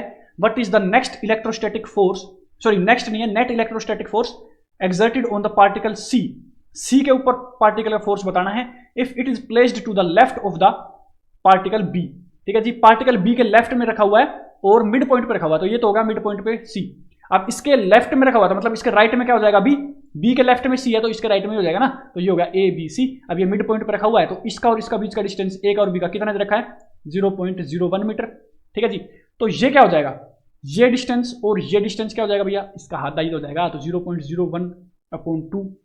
ठीक है जी, तो ये क्या हो जाएगा अपने पास 0.005, ये हो गया। नाउ जो जो चीजें अपने को गिवन है ना वो चीजें लिख लेते हैं, Q1 Q2 Q3 या QA QB QC ले लो, तीनों की वैल्यू दे रखी है, SI यूनिट में चेंज कर लो, कूलम में माइक्रो कूलम में दे रखी है, 10⁻⁻6 होता है, आपको बता रखा है। Distance between A and B दे दिया, पार्टिकल C जो है मिड पॉइंट पर रखा हुआ है, ये तो हमने आपको समझा ही दिया पूरी फिगर के साथ। अब देखो यार, मैं आपको एक इंपॉर्टेंट बात बता देता हूँ, कई बंदे क्या होते हैं फ़ोन वगैरह लेके बैठ जाते हैं, तो उसमें बैठने के बाद भी फ़ोन में जब आप चैट GPT यूज़ करते हो तो चैट GPT कभी भी डायग्राम वगैरह नहीं देती। अगर आपने डायग्राम नहीं बनाए हैं किसी भी क्वेश्चन में जहां पे जरूरत भी है वहां पे भी नहीं बनाए हैं, तो एग्जामिनर को पक्का शक जाएगा कि देख कर तो सारा पेपर अटेम्प्ट रखा है लेकिन ना डायग्राम बनाए हुए हैं, ना ऐसा कुछ चीज लिखी हुई है, as it is copy paste अगर आप कर देते हो तो बहुत गलत होता है। अगर आप कर भी रहे हो चीटिंग तो भी आप डायग्राम्स वगैरह का और छोटी मोटी चीजों का ना ध्यान रखो, तो थोड़ा बहुत तो पढ़ना ही होता है यार ऑब्वियसली। ठीक है जी, उसके बाद अपने को अब ये पोजीशन हमने लेबल कर ही ली, देखो इसको अगर मैं 0 मानता हूं तो ये क्या हो जाएगा 0.05, जैसे जो कि हम निकाल चुके हैं ना, और ये क्या हो जाएगा 0.01 मीटर, 0.005 मीटर हो जाएगा ना। अब मीटर में अपने को रखना है। नाउ नेक्स्ट अपन क्या करते हैं, फोर्सेज निकालने हैं यार। F इज इक्वल टू के Q1 Q2 upon R square, के की वैल्यू ये होती है 9 × 10⁻⁹ न्यूटन मीटर स्क्वायर पर कूलम स्क्वायर। इंपॉर्टेंट है SI यूनिट, याद रख लेना, और याद ना रहे तो हमने आपको निकालनी भी सिखा रखी है। देखो सारी इधर चली जाएंगी, FR square upon Q1 Q2, सिर्फ एक तरफ के रख लो, क्या बच गया के इक्वल्स टू FR स्क्वायर, नीचे हो गया Q स्क्वायर, F का क्या होता है न्यूटन, इसका क्या होता है metre square, Q square coulomb square हो जाएगा, वही तो है भाई। ठीक है जी, उसके बाद क्या है फोर्स। ठीक है जी, अब देखो यहाँ पे जो ये C रखा हुआ है सेंटर में, इसके ऊपर नेट फोर्स बताना था, ये है A, ये क्या है B। अब देखो तीनों ही चार्ज क्या हैं, तीनों ही चार्ज क्या है पॉजिटिव के। अब तीनों चार्ज अगर पॉजिटिव के हैं और इक्वल हैं तो इसकी वजह से ये भी पॉजिटिव, ये भी पॉजिटिव, ये पॉजिटिव, इसके और इसके बीच में क्या होगा रिपल्शन होगा, ये इसको इधर तरफ रिपेल करेगा, ये इसको इधर की तरफ रिपेल करेगा, क्योंकि चार्ज इक्वल है और क्योंकि डिस्टेंस इक्वल है, और इसकी वजह से इस तरफ डायरेक्शन में फोर्स आ रहा है, इसकी तरफ से इस तरफ डायरेक्शन में फोर्स आ रहा है, तो ये तो नेट जीरो हो गया ना यहाँ पे। तो ये तो कॉमन सेंस है, इसको प्रूफ कर लेते। देखो ऐसे ही लिख दोगे आप तो आपको मार्क्स नहीं मिलेंगे, क्योंकि 5 नंबर का क्वेश्चन है भाई, 1-2 नंबर का होता तो कर देते, लेकिन इसमें आप आपको सोल्व करना पड़ेगा। डिस्टेंस है FCA क्या होता है, सारी वैल्यूज पुट करनी है, K की वैल्यू पुट कर दी, Q1 Q2 तो Q स्क्वायर हो जाएगा क्योंकि दोनों इक्वल हैं। ठीक है जी, Q इंटू स्क्वायर। ठीक है जी, R स्क्वायर की वैल्यू हमने पुट कर दी, इसके बाद कैलकुलेटर से सोल्व किया, कितना आ गया 360 न्यूटन आ गया। दूसरा हमने किया C पे फोर्स ड्यू टू B, ये था A के द्वारा लगाया गया फोर्स, इसके द्वारा लगाया गया फोर्स इस डायरेक्शन में, इसके द्वारा लगाया गया इस डायरेक्शन में। अब डायरेक्शन लेके नहीं चल रहे हैं तो डायरेक्शन हमने फाइनल देखनी है। ठीक है जी, उसके बाद क्या है R अपने को दे रखा है, वही वैल्यू सेम वैल्यूज पुट होंगी, 360 न्यूटन आ जाएगा, है ना। बट एक लेफ्ट की तरफ है, दूसरा किसकी तरफ, राइट की तरफ है। तो नेट फोर्स की जब हम बात करेंगे तो नेट फोर्स किस पे आएगा, C पे। देखो C पे पूछ रखा है, A पे आएगा अलग आएगा, B पे आएगा अलग आएगा, इन दोनों के ऊपर भी पूछ सकता था, है ना, वो अलग होगा। ठीक है जी, FCA 360, FCB 360, right left total 0। So moving forward, next question अपन देखें, सेकंड का E पार्ट क्या बोल रहा है, जो इलेक्ट्रिक पोटेंशियल है अपने पास at any point is given by V।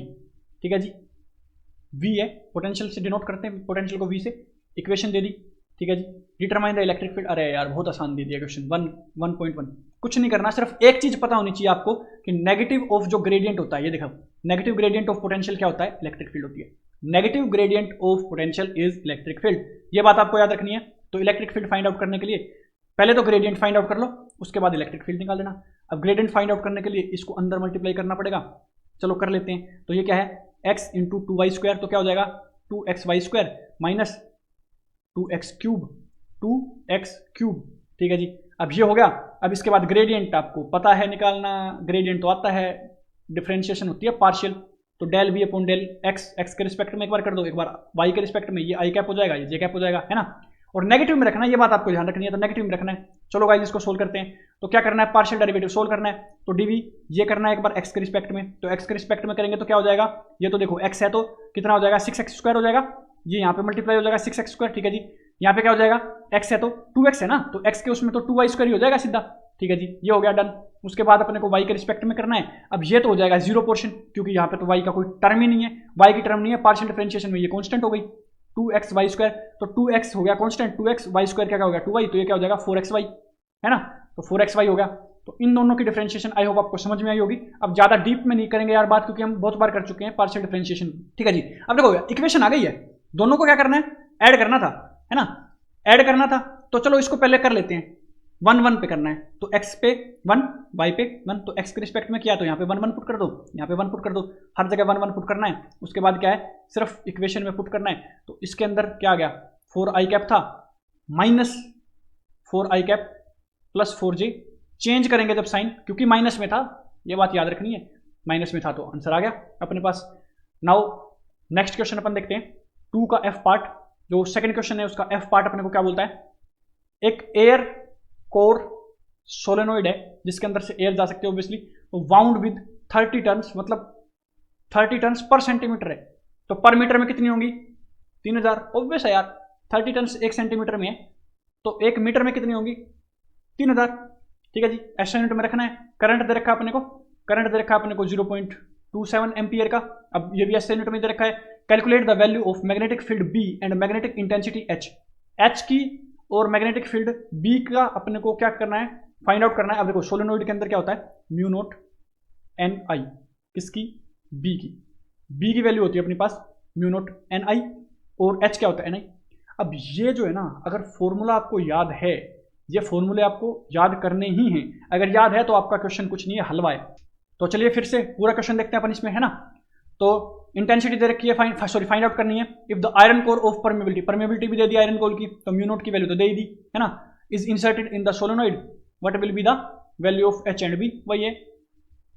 Given क्या क्या है आप देख लो, वैक्यूम परमेबिलिटी आपकी ये है, आयरन कोर की परमेबिलिटी आपको गिवन है, तो ये दोनों ही दे रखे हैं आपको, ठीक है जी। आप इसको देखो फॉर्मूले को, B क्या होता है mu naught NI, mu naught की वैल्यू अपने को गिवन है, N नंबर ऑफ टर्न्स 3000 है ना, I की वैल्यू 0.27 गिवन है, सबकी वैल्यू पुट करनी है, ये कर दी वैल्यू पुट, ये कर दी, ये कर दी, ठीक है जी। इसके बाद क्या आ गया, आंसर आ गया भैया, कुछ नहीं है, आंसर आ जाएगा, आप डायरेक्ट निकाल दो, ठीक है जी। उसके बाद क्या आता है, मैग्नेटिक इंटेंसिटी NI 3000 इंटू ये, आंसर कुछ नहीं किया, खाली वैल्यू पुट करी है, सिर्फ फॉर्मूला पता होना चाहिए था, ठीक है जी। आयरन कोर के साथ में क्या होगा, देखो आयरन कोर के साथ में अलग होगा ना ऑब्वियसली, तो B क्या हो जाएगा म्यू H, बेसिक देखो यार ये क्या है, B क्या है म्यू नोट NI, और H क्या है NI, तो इस NI की जगह मैं H भी तो रख सकता हूँ ना, तो B basically mu naught H है, तो इस केस में वही आ रखा है B is equal to mu H। अब म्यू क्या है अपने पास अलग है, तो mu H is equal to 4.86 tesla. अब इसको ऐसे भी तो कर सकते थे ना आप, म्यू इंटू N इंटू आई। अब NI की वैल्यू जब हम ऑलरेडी निकाल चुके हैं, तो वही क्यों ना पुट कर दे NI की करने की जगह, 3 अपने को रखनी पड़ेगी, यहाँ पे 2 रख रहे हैं, ठीक है, अरे एक बात है कोई दिक्कत ना, ठीक है जी।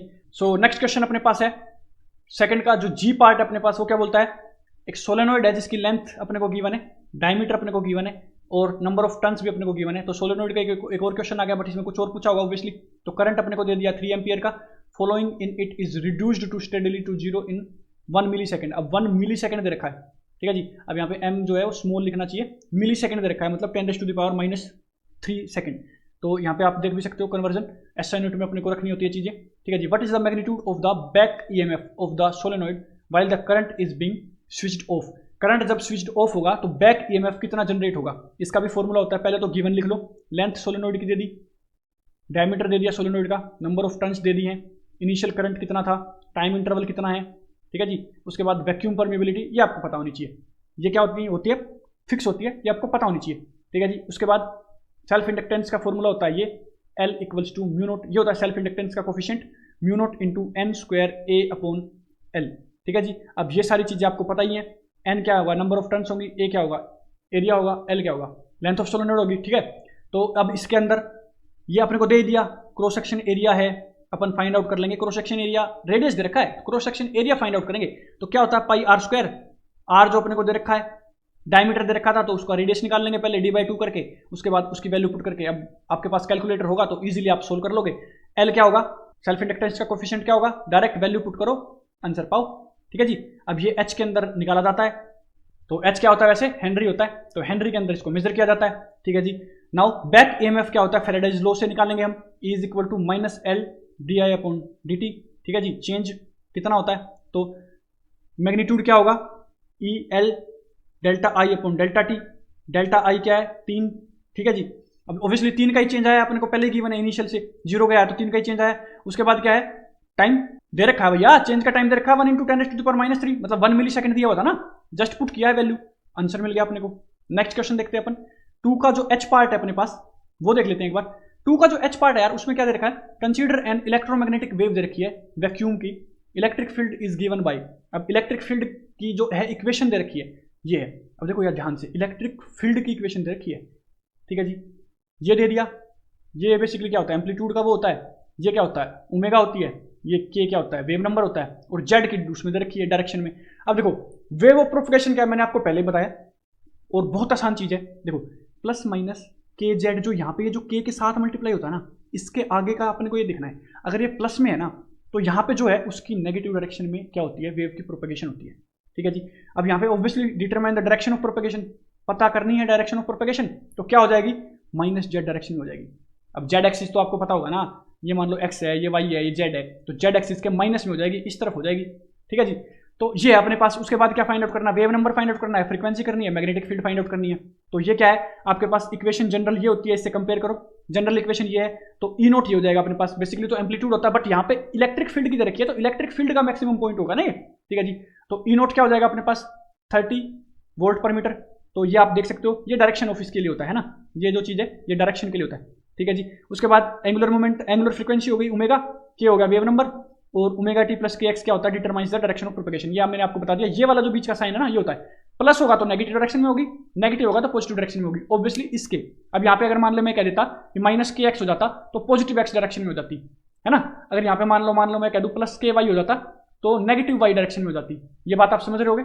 नाउ आगे अब इसको सोल्व करते हैं यार। देखो गिवन एक्सप्रेशन जो है उसके अंदर ये और ये अपने को है गिवन, तो ये सारी चीजें तो गिवन में ही लिखनी है अपने को। उसके बाद ये जो अपने पास है क्या होता है, नेगेटिव डायरेक्शन में है, तो प्रोपगेशन किस में होगा, पॉजिटिव जेड डायरेक्शन में होगा।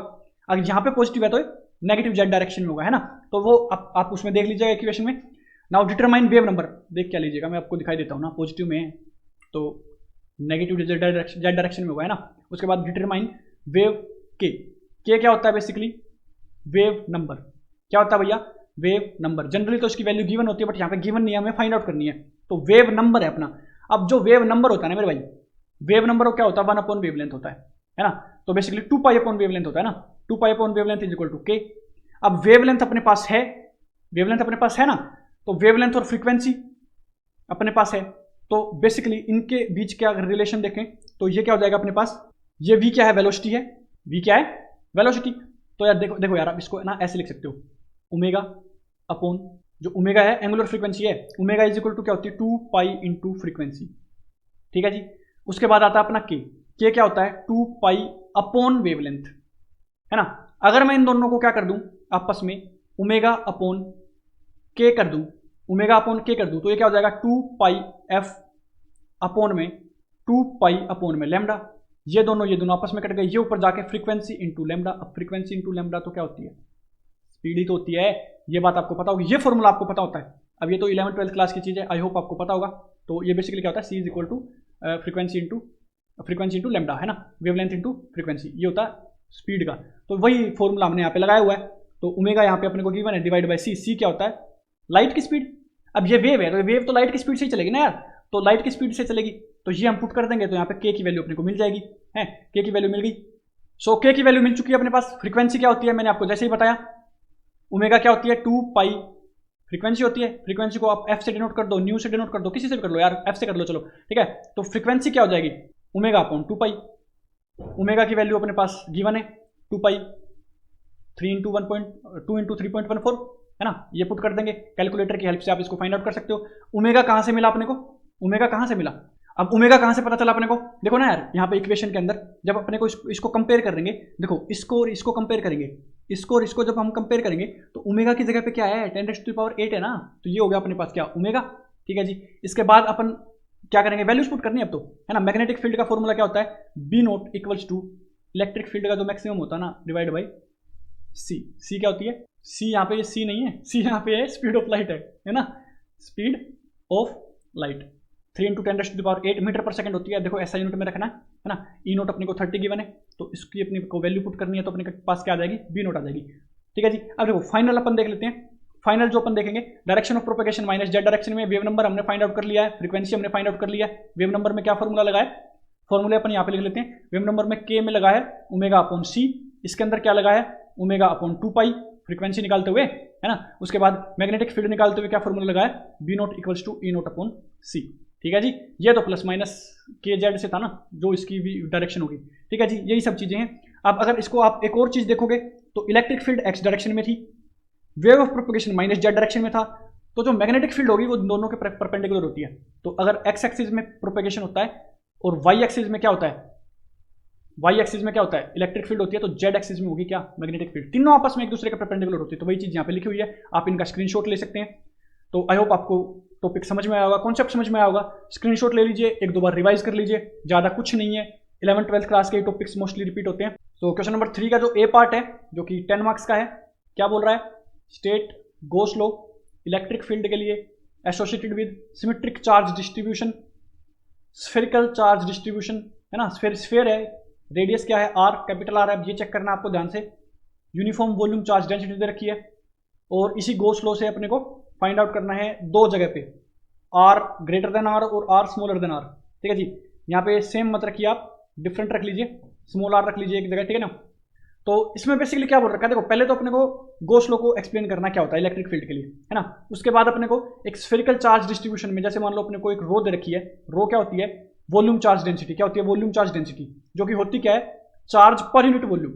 मतलब एक वॉल्यूम के अंदर चार्ज कैसे डिवाइड हो रखा है, बट हो रखा है यूनिफॉर्मली डिस्ट्रीब्यूशन, आपको दे रखा है यूनिफॉर्मली डिस्ट्रीब्यूशन।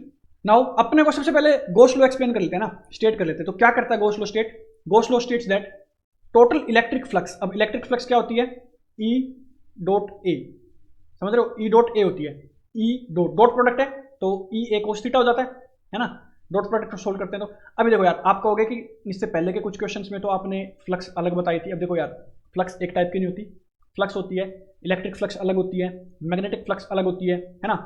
और उससे एक और होती है वेक्टर फील्ड के लिए फ्लक्स अलग होती है। तो ये अलग अलग टाइप की हैं। हम इलेक्ट्रिक फील्ड की बात कर रहे हैं, तो उसके लिए गोस लॉ पढ़ रहे हैं।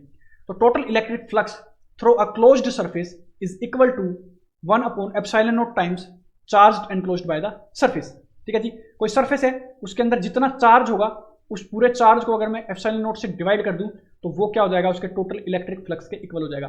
ठीक है जी, इलेक्ट्रिक फ्लक्स के इक्वल हो जाएगा। तो ये बोलता है अपने को गोस लॉ। तो इसकी डेफिनेशन आप ऐसे लिख सकते हो, इलेक्ट्रिक फ्लक्स को ऐसे डिनोट करते हैं, equals to integration of E dot D A. देखो छोटे छोटे एरिया के लिए हम इंटीग्रेट करेंगे, तो ये ऑब्वियसली ई डॉट ए ही आना है, है ना, equals to Q enclosed upon ε0। अब इसके बारे में अपने को बात करनी है, अब ये अपने को डिराइव करना है। चलो सो चलिए करते हैं। इसमें क्या है अपने पास, देखो गिवन क्या है, सबसे पहले तो स्फेरिकल चार्ज डिस्ट्रीब्यूशन दे रखा है, रेडियस आर है। अब अगर आर रेडियस है स्फेयर का, तो इसकी वॉल्यूम क्या हो जाएगी, 4/3 पाई आर क्यूब। ये हो गई रेडियस, आर अगर रेडियस है तो इसकी वॉल्यूम, स्फीयर की वॉल्यूम। ठीक है जी। अब यूनिफॉर्म वॉल्यूम चार्ज डेंसिटी है रो है यूनिफॉर्म वॉल्यूम चार्ज डेंसिटी। तो रो इंटू वॉल्यूम अगर मैं कर दूं तो क्या आ जाएगा, चार्ज आ जाएगा, क्योंकि देखो रो क्या होता है, क्यू अपॉन वी। अगर इसको मैं वी से मल्टीप्लाई कर दूं तो ऑब्वियसली चार्ज आ जाएगा ना यार, है ना।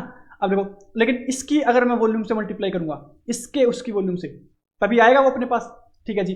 केस फर्स्ट लेते हैं, आउटसाइड द स्फीयर।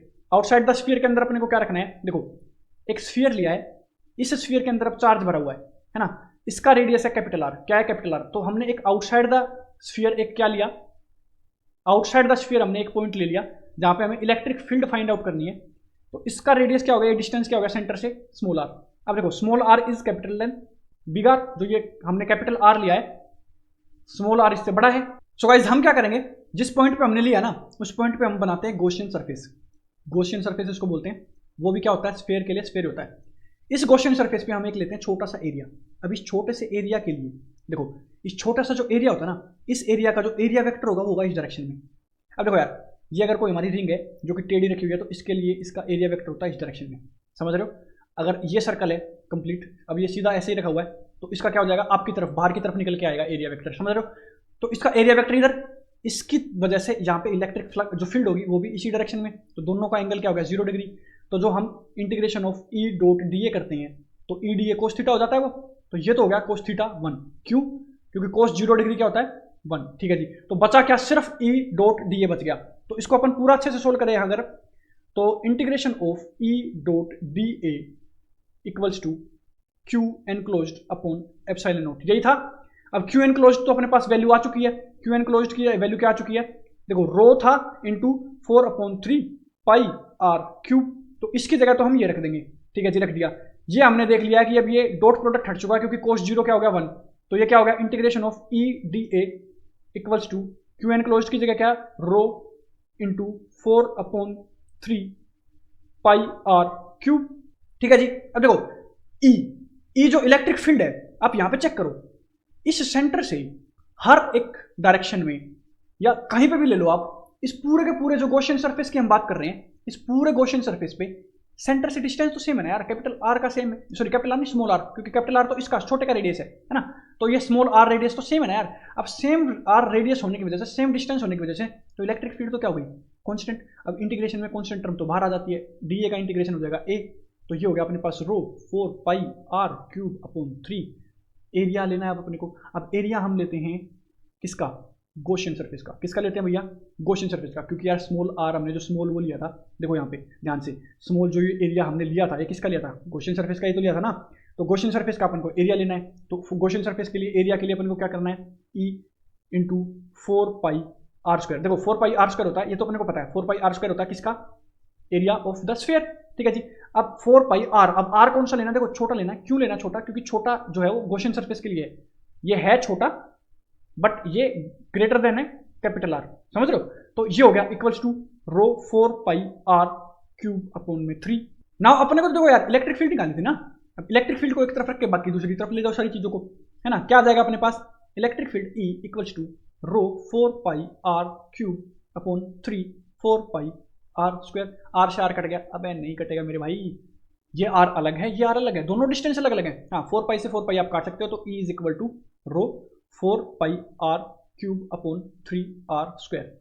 ये आ गया आपके पास, सॉरी 4 पाई तो कट चुका है ना, rho R cube upon 3 R square. तो ये आपके पास क्या आ जाती है, electric field outside the sphere. अब यहां पे भी यही चीजें रखी है, ये आपने किया हुआ है, इसका आप स्क्रीनशॉट ले सकते हो अच्छे से, है ना, ये आप ले सकते हो, इसका आप पहले भी ले सकते हो यार इसको, ये सब लिखने से पहले। इसके बाद ये आपको आ गया, उसके बाद इसको आप चेक करोगे तो ये आपका गलत लिखा हुआ है, ये नहीं आएगा, तो इसको आप रहने दीजिए, आप वही लिख लीजिएगा नोट डाउन। मैं यहाँ पे लिख देता हूँ E equals to rho R cube upon epsilon naught R square. ठीक है जी, यही था ना, rho R cube upon 3 epsilon naught R square. 3 भी तो बताया ना नीचे, ये 3 वाला। ठीक है जी, तो ये आ गया अपने पास, यहाँ पे चेक कर सकते हैं हमने क्या लिखा है, हाँ सेम है। नाउ इसका अपने को क्या चेक करना है, इनसाइड द स्फीयर चेक करना है। क्या चेक करना है अपने को, इनसाइड द स्फीयर, जो कि आर लेस देन आर रहे। ठीक है जी, हमने क्या ले लिया, एक स्फीयर ले लिया जो अंदर किससे भरा हुआ है, चार्ज से भरा हुआ है जी। ठीक है जी, अब यहाँ का जो इसका सेंटर से इसका जो बड़ा रेडियस तो आर ही है, अब यहाँ पे जो आर होगा वो ग्रेटर देन आर हो जाएगा, है ना।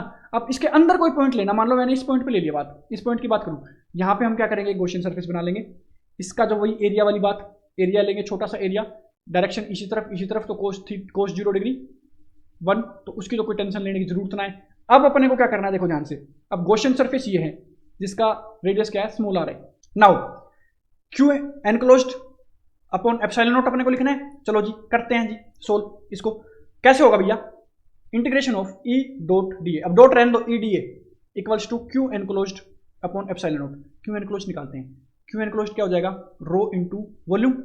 अब ध्यान से देखो, हमें जो है वॉल्यूम लेनी है ना, तो हम देखो इसके अंदर जो चार्ज होगा डिस्ट्रीब्यूशन, उसी चार्ज की वजह से तो फील्ड आएगी, बाहर के चार्ज की वजह से तो क्या कुछ फील्ड विल्ड आती है, समझ रहे हो, अंदर की ही बात होती है।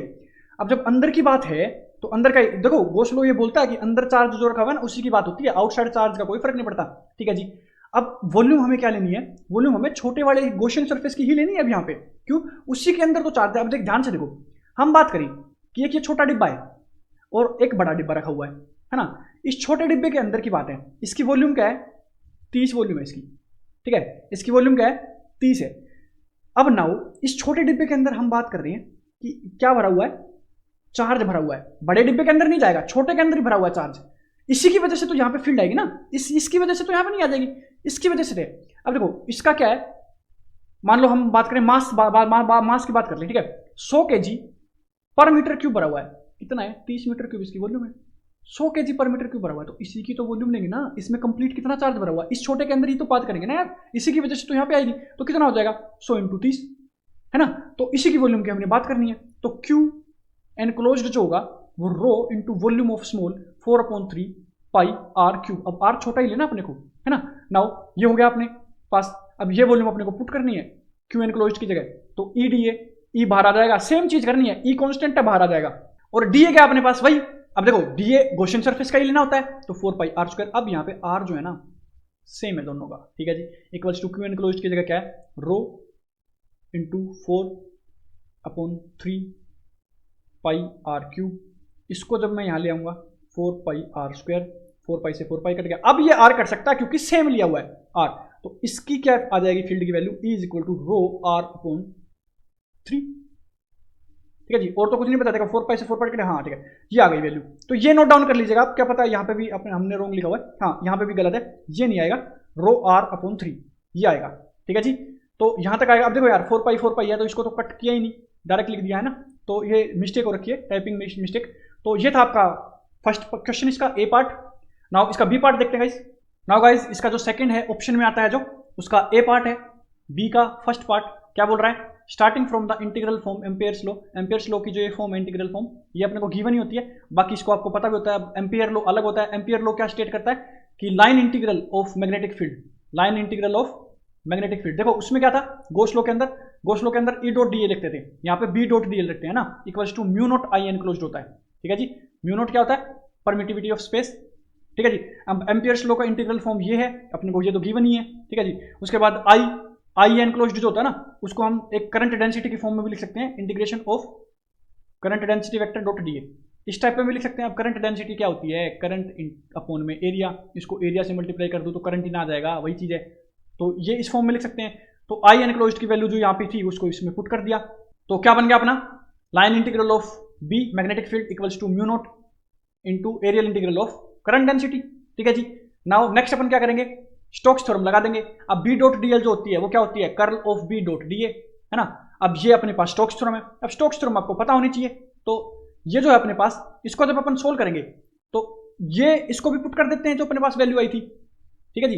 ये भी है और ये भी है, तो दोनों आपस में नहीं हो जाएंगे, अर्धे यार ए इज इक्वल टू बी है और बी इक्वल्स टू सी है, तो ए इक्वल्स टू सी तो ऑटोमेटिकली हो गया ना, ये इसके भी इक्वल है, और ये पीछे अपन ने देखा इसके भी इक्वल है, सॉरी इसके भी इक्वल है, और ये इसके भी इक्वल है, तो ये दोनों आपस में नहीं इक्वल हो जाएंगे ए और सी, ठीक है जी। ये इक्वल कर दिया हमने। अब देखो डी ए इंटीग्रेशन हो रहा है दोनों में, और क्या है सरफेस इंटीग्रल है, सरफेस इंटीग्रल है ना दोनों में, क्योंकि एरिया एरिया का है, तो हम ये इक्वल्स टू ये लिख सकते हैं, है ना।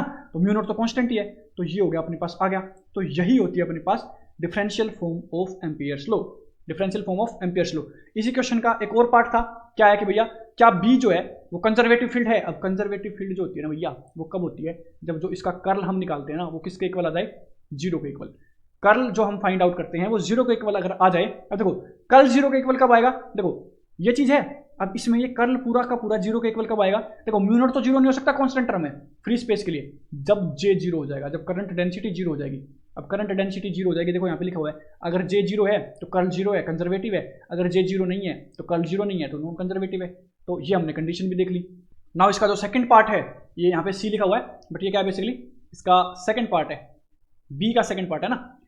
तो क्या बोल रखा है भैया, किस कंडीशंस के under do the following varying electric and magnetic field, electric field दे रखा है, मैग्नेटिक फील्ड दे रखा है ना, जे की डायरेक्शन में है और ये क्या है आई की डायरेक्शन में, तो ये एक्स डायरेक्शन में दे रखी है, ये अपनी वाई की डायरेक्शन में दे रखी है, ठीक है जी। With E naught and B naught as constant, ये और ये कॉन्स्टेंट है। सेटिस्फाई द इक्वेशन, किस कंडीशन में इक्वेशन को सेटिस्फाई करेगी, ठीक है जी। चेक कर लेते हैं, इलेक्ट्रिक फील्ड की अपने को इक्वेशन गिवन है, मैग्नेटिक फील्ड की अपने को इक्वेशन गिवन है, ठीक है जी। To check conditions Faraday law की, ये जो इक्वेशन दे रखी है अपने को क्या है, Faraday law of electromagnetic induction, इसकी ये इक्वेशन दे रखी है। नाउ सबसे पहले अपन देखो यार, अब इसको सेटिस्फाई करना है ना अपने को, ये कर रही है नहीं, तो इसका राइट हैंड साइड और लेफ्ट हैंड साइड अगर आप निकाल दें, ये जो है अपने पास लेफ्ट हैंड साइड है, ये राइट हैंड साइड है, इन दोनों को निकाल के अगर देखें तो क्या इक्वल होना चाहिए, दोनों का मैग्नीट्यूड भी इक्वल आना चाहिए, और क्योंकि वेक्टर फॉर्म में है तो इसकी डायरेक्शन भी इक्वल आनी चाहिए। तो दोनों अगर इक्वल आ रही हैं तो हम कह सकते हैं कि यहाँ से सेटिस्फाई कर रही है। अब देखो मैं ये कह दूँ कि LHS equals not equals to RHS, तो इक्वेशन सेटिस्फाई नहीं करेगी ना ऑब्वियसली। तो इसका क्या करेंगे, पहले तो लेफ्ट हैंड साइड निकाल लेंगे, तो कर्ल निकालना होता है। अब देखो वाई कंपोनेंट में सिर्फ ई से निकालना है ना अपने को, ई किस में था, सिर्फ जे में था, तो किस में था, ओनली वाई कंपोनेंट में, जो डिपेंड किस पे कर रहा है, लेकिन जेड पे और टी पे। तो इसका हम डायरेक्ट लिख सकते हैं इस फॉर्म में, जो कि आता कि अब देखो यार कर्ल जो होता है ना वो क्रॉस प्रोडक्ट होता है, क्रॉस प्रोडक्ट हमेशा परपेंडिकुलर डायरेक्शन देता है, परपेंडिकुलर डायरेक्शन देता है। तो वाई के परपेंडिकुलर डायरेक्शन ऑब्वियसली क्या होगी, जेड ही तो होगी। और कर्ल निकालते हुए हम पार्शियल डिफरेंशिएशन लेते हैं, तो पार्शियल डिफरेंशिएशन जेड के रिस्पेक्ट में ई, क्योंकि देखो जेड पे और टी पे डिपेंड कर रहा है, इसीलिए हमने जेड लिया और इसीलिए हमने यहाँ पे जेड लिया, वरना एक्स भी तो वाई के परपेंडिकुलर डायरेक्शन ही होती है, बट किस पे डिपेंड कर रहा है, जेड पे डिपेंड कर रहा है। तो इसीलिए हम जेड के रिस्पेक्ट में करेंगे और जेड की ही डायरेक्शन लेंगे। तो डायरेक्शन क्या आ रही है, जेड की के कैप डायरेक्शन आ रही है, और ये हो गई वैल्यू। ठीक है जी, अब इसकी डायरेक्शन तो हमने देख ली, और इसको यार एक बार इंटीग्रेट भी कर दो ना, क्या दिक्कत है, इसको सॉरी डिफरेंशिएट भी कर दो ना, इसको क्या दिक्कत है। ई वाई की वैल्यू जो अपने पास यहाँ पे दे रखी है क्या हो जाएगी, ई नोट साइन का क्या हो जाएगा कोस, ये जो पूरा है इसके बाद क्या है Z minus V T into ये जो जेड की डिफरेंशिएशन करनी होती है, बट जेड तो जेड ही है, इसकी तो वन ही हो जाएगी, तो ये हो जाएगी, ये होगी E naught cos Z minus V T, के डायरेक्शन में है तो इसलिए के कैप। ठीक है जी, ये वैल्यू आ गई, यहां तक कोई डाउट आई होप नहीं होगा। नाउ इसकी राइट हैंड साइड सोल्व करते हैं, क्या करना है, सिर्फ पार्शियल डिफरेंशिएशन टाइम के रिस्पेक्ट में बी का कर दो यार, और नेगेटिव में रखना है, ये हो गई बी। अब आई कैप में है तो आई कैप में इसकी डायरेक्शन रहेगी। ठीक है जी, अब अगर आई कैप में है तो कुछ नहीं है, इसको डायरेक्शन को इंटीग्रेट करना है, तो आई कैप रखना है, इंटीग्रेशन में ही आ जाएगा। ठीक है जी, आई कैप में रहेगा। अब देखो यार मैग्नीट्यूड जाए भाड़ में, अपने को चाहिए थी दोनों चीजें वैसे तो, बट अब मैग्नीट्यूड का तो क्या ही कर लेंगे, बी नोट नहीं पता अपने को, है ना, कोस की वैल्यू नहीं पता है, जेड वी टी में की वैल्यू नहीं पता है, वी की वैल्यू नहीं पता, इनकी तो वैल्यू ही नहीं पता ना मेरे भाई। वैसे इसका डिफरेंशिएशन आप देख लो एक बार, क्या हो जाएगा, वी बी नोट कोस का हो जाएगा साइन, है ना, जेड माइनस वी टी। अब ये क्या है, कोस का माइनस साइन होता है, तो यहाँ पे माइनस आ जाएगा। ठीक है, तो वी टी का क्या हो जाएगा, अब यहाँ पे टाइम के रिस्पेक्ट में कर रहे हैं तो टाइम का भी होगा आगे वी, तो इंटू में वी, यहाँ पे इसलिए इंटू में वी मल्टीप्लाई किया है। ठीक है जी, ये भी आपने देख लिया, बट देखो है तो यार आई की डायरेक्शन में। अब देखो ना तो अपने को साइन की वैल्यू पता है, ना अपने को बी नोट की वैल्यू पता है, हम यहाँ पे देखेंगे डायरेक्शन की वजह से। किसकी वजह से देखेंगे, डायरेक्शन की वजह से। अब क्योंकि इसकी डायरेक्शन और इसकी डायरेक्शन दोनों की अलग है, तो ये कभी भी इक्वल हो ही नहीं सकते हैं, तो ये सेटिस्फाई नहीं करेगी। किस कंडीशन के अंदर सेटिस्फाई करेगी उसको देख लेते हैं। अब देखो क्योंकि ये जो है कंपेयरिंग बोथ साइड, LHS जो है के की डायरेक्शन में है, डिफरेंट डायरेक्शंस हैं के और आई, तो ये जो है सेटिस्फाई नहीं करेगी। तो इसको सेटिस्फाई करने के लिए अपने को क्या करना है, वही चीजें लिखी हुई हैं, आप स्क्रीनशॉट ले सकते थे उसका। फील्ड को सेटिस्फाई करने के लिए ये जो है परपेंडिकुलर होती हैं कि एक दूसरे के, सबसे पहले तो देखो इलेक्ट्रिक फील्ड और जो मैग्नेटिक फील्ड होते हैं ना, वो एक दूसरे के क्या होती हैं, बी और जो अपनी क्या होती हैं ई, दोनों के आपस में परपेंडिकुलर होती है। और परपेंडिकुलर किसके होती है, वे ऑफ प्रोपगेशन के, प्रोपगेशन के मतलब जिस डायरेक्शन में वो चल रही है। ठीक है जी, तो रिलेटेड इन मैग्नीट्यूड बाय ये।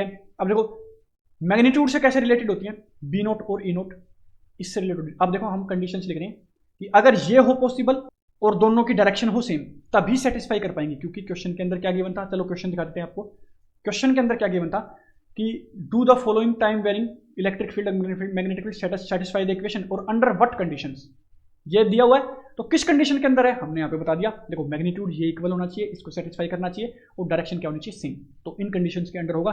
तो आई होप आपको क्वेश्चन समझ में आए होंगे। तो यहाँ पे होता है अपना ये कंप्लीट। गाइज इसको एक बार दो बार आप देख के जाइए, अच्छे से इसको एक्सप्लेन कर दिया हमने, इसको आप पढ़ के जाइए।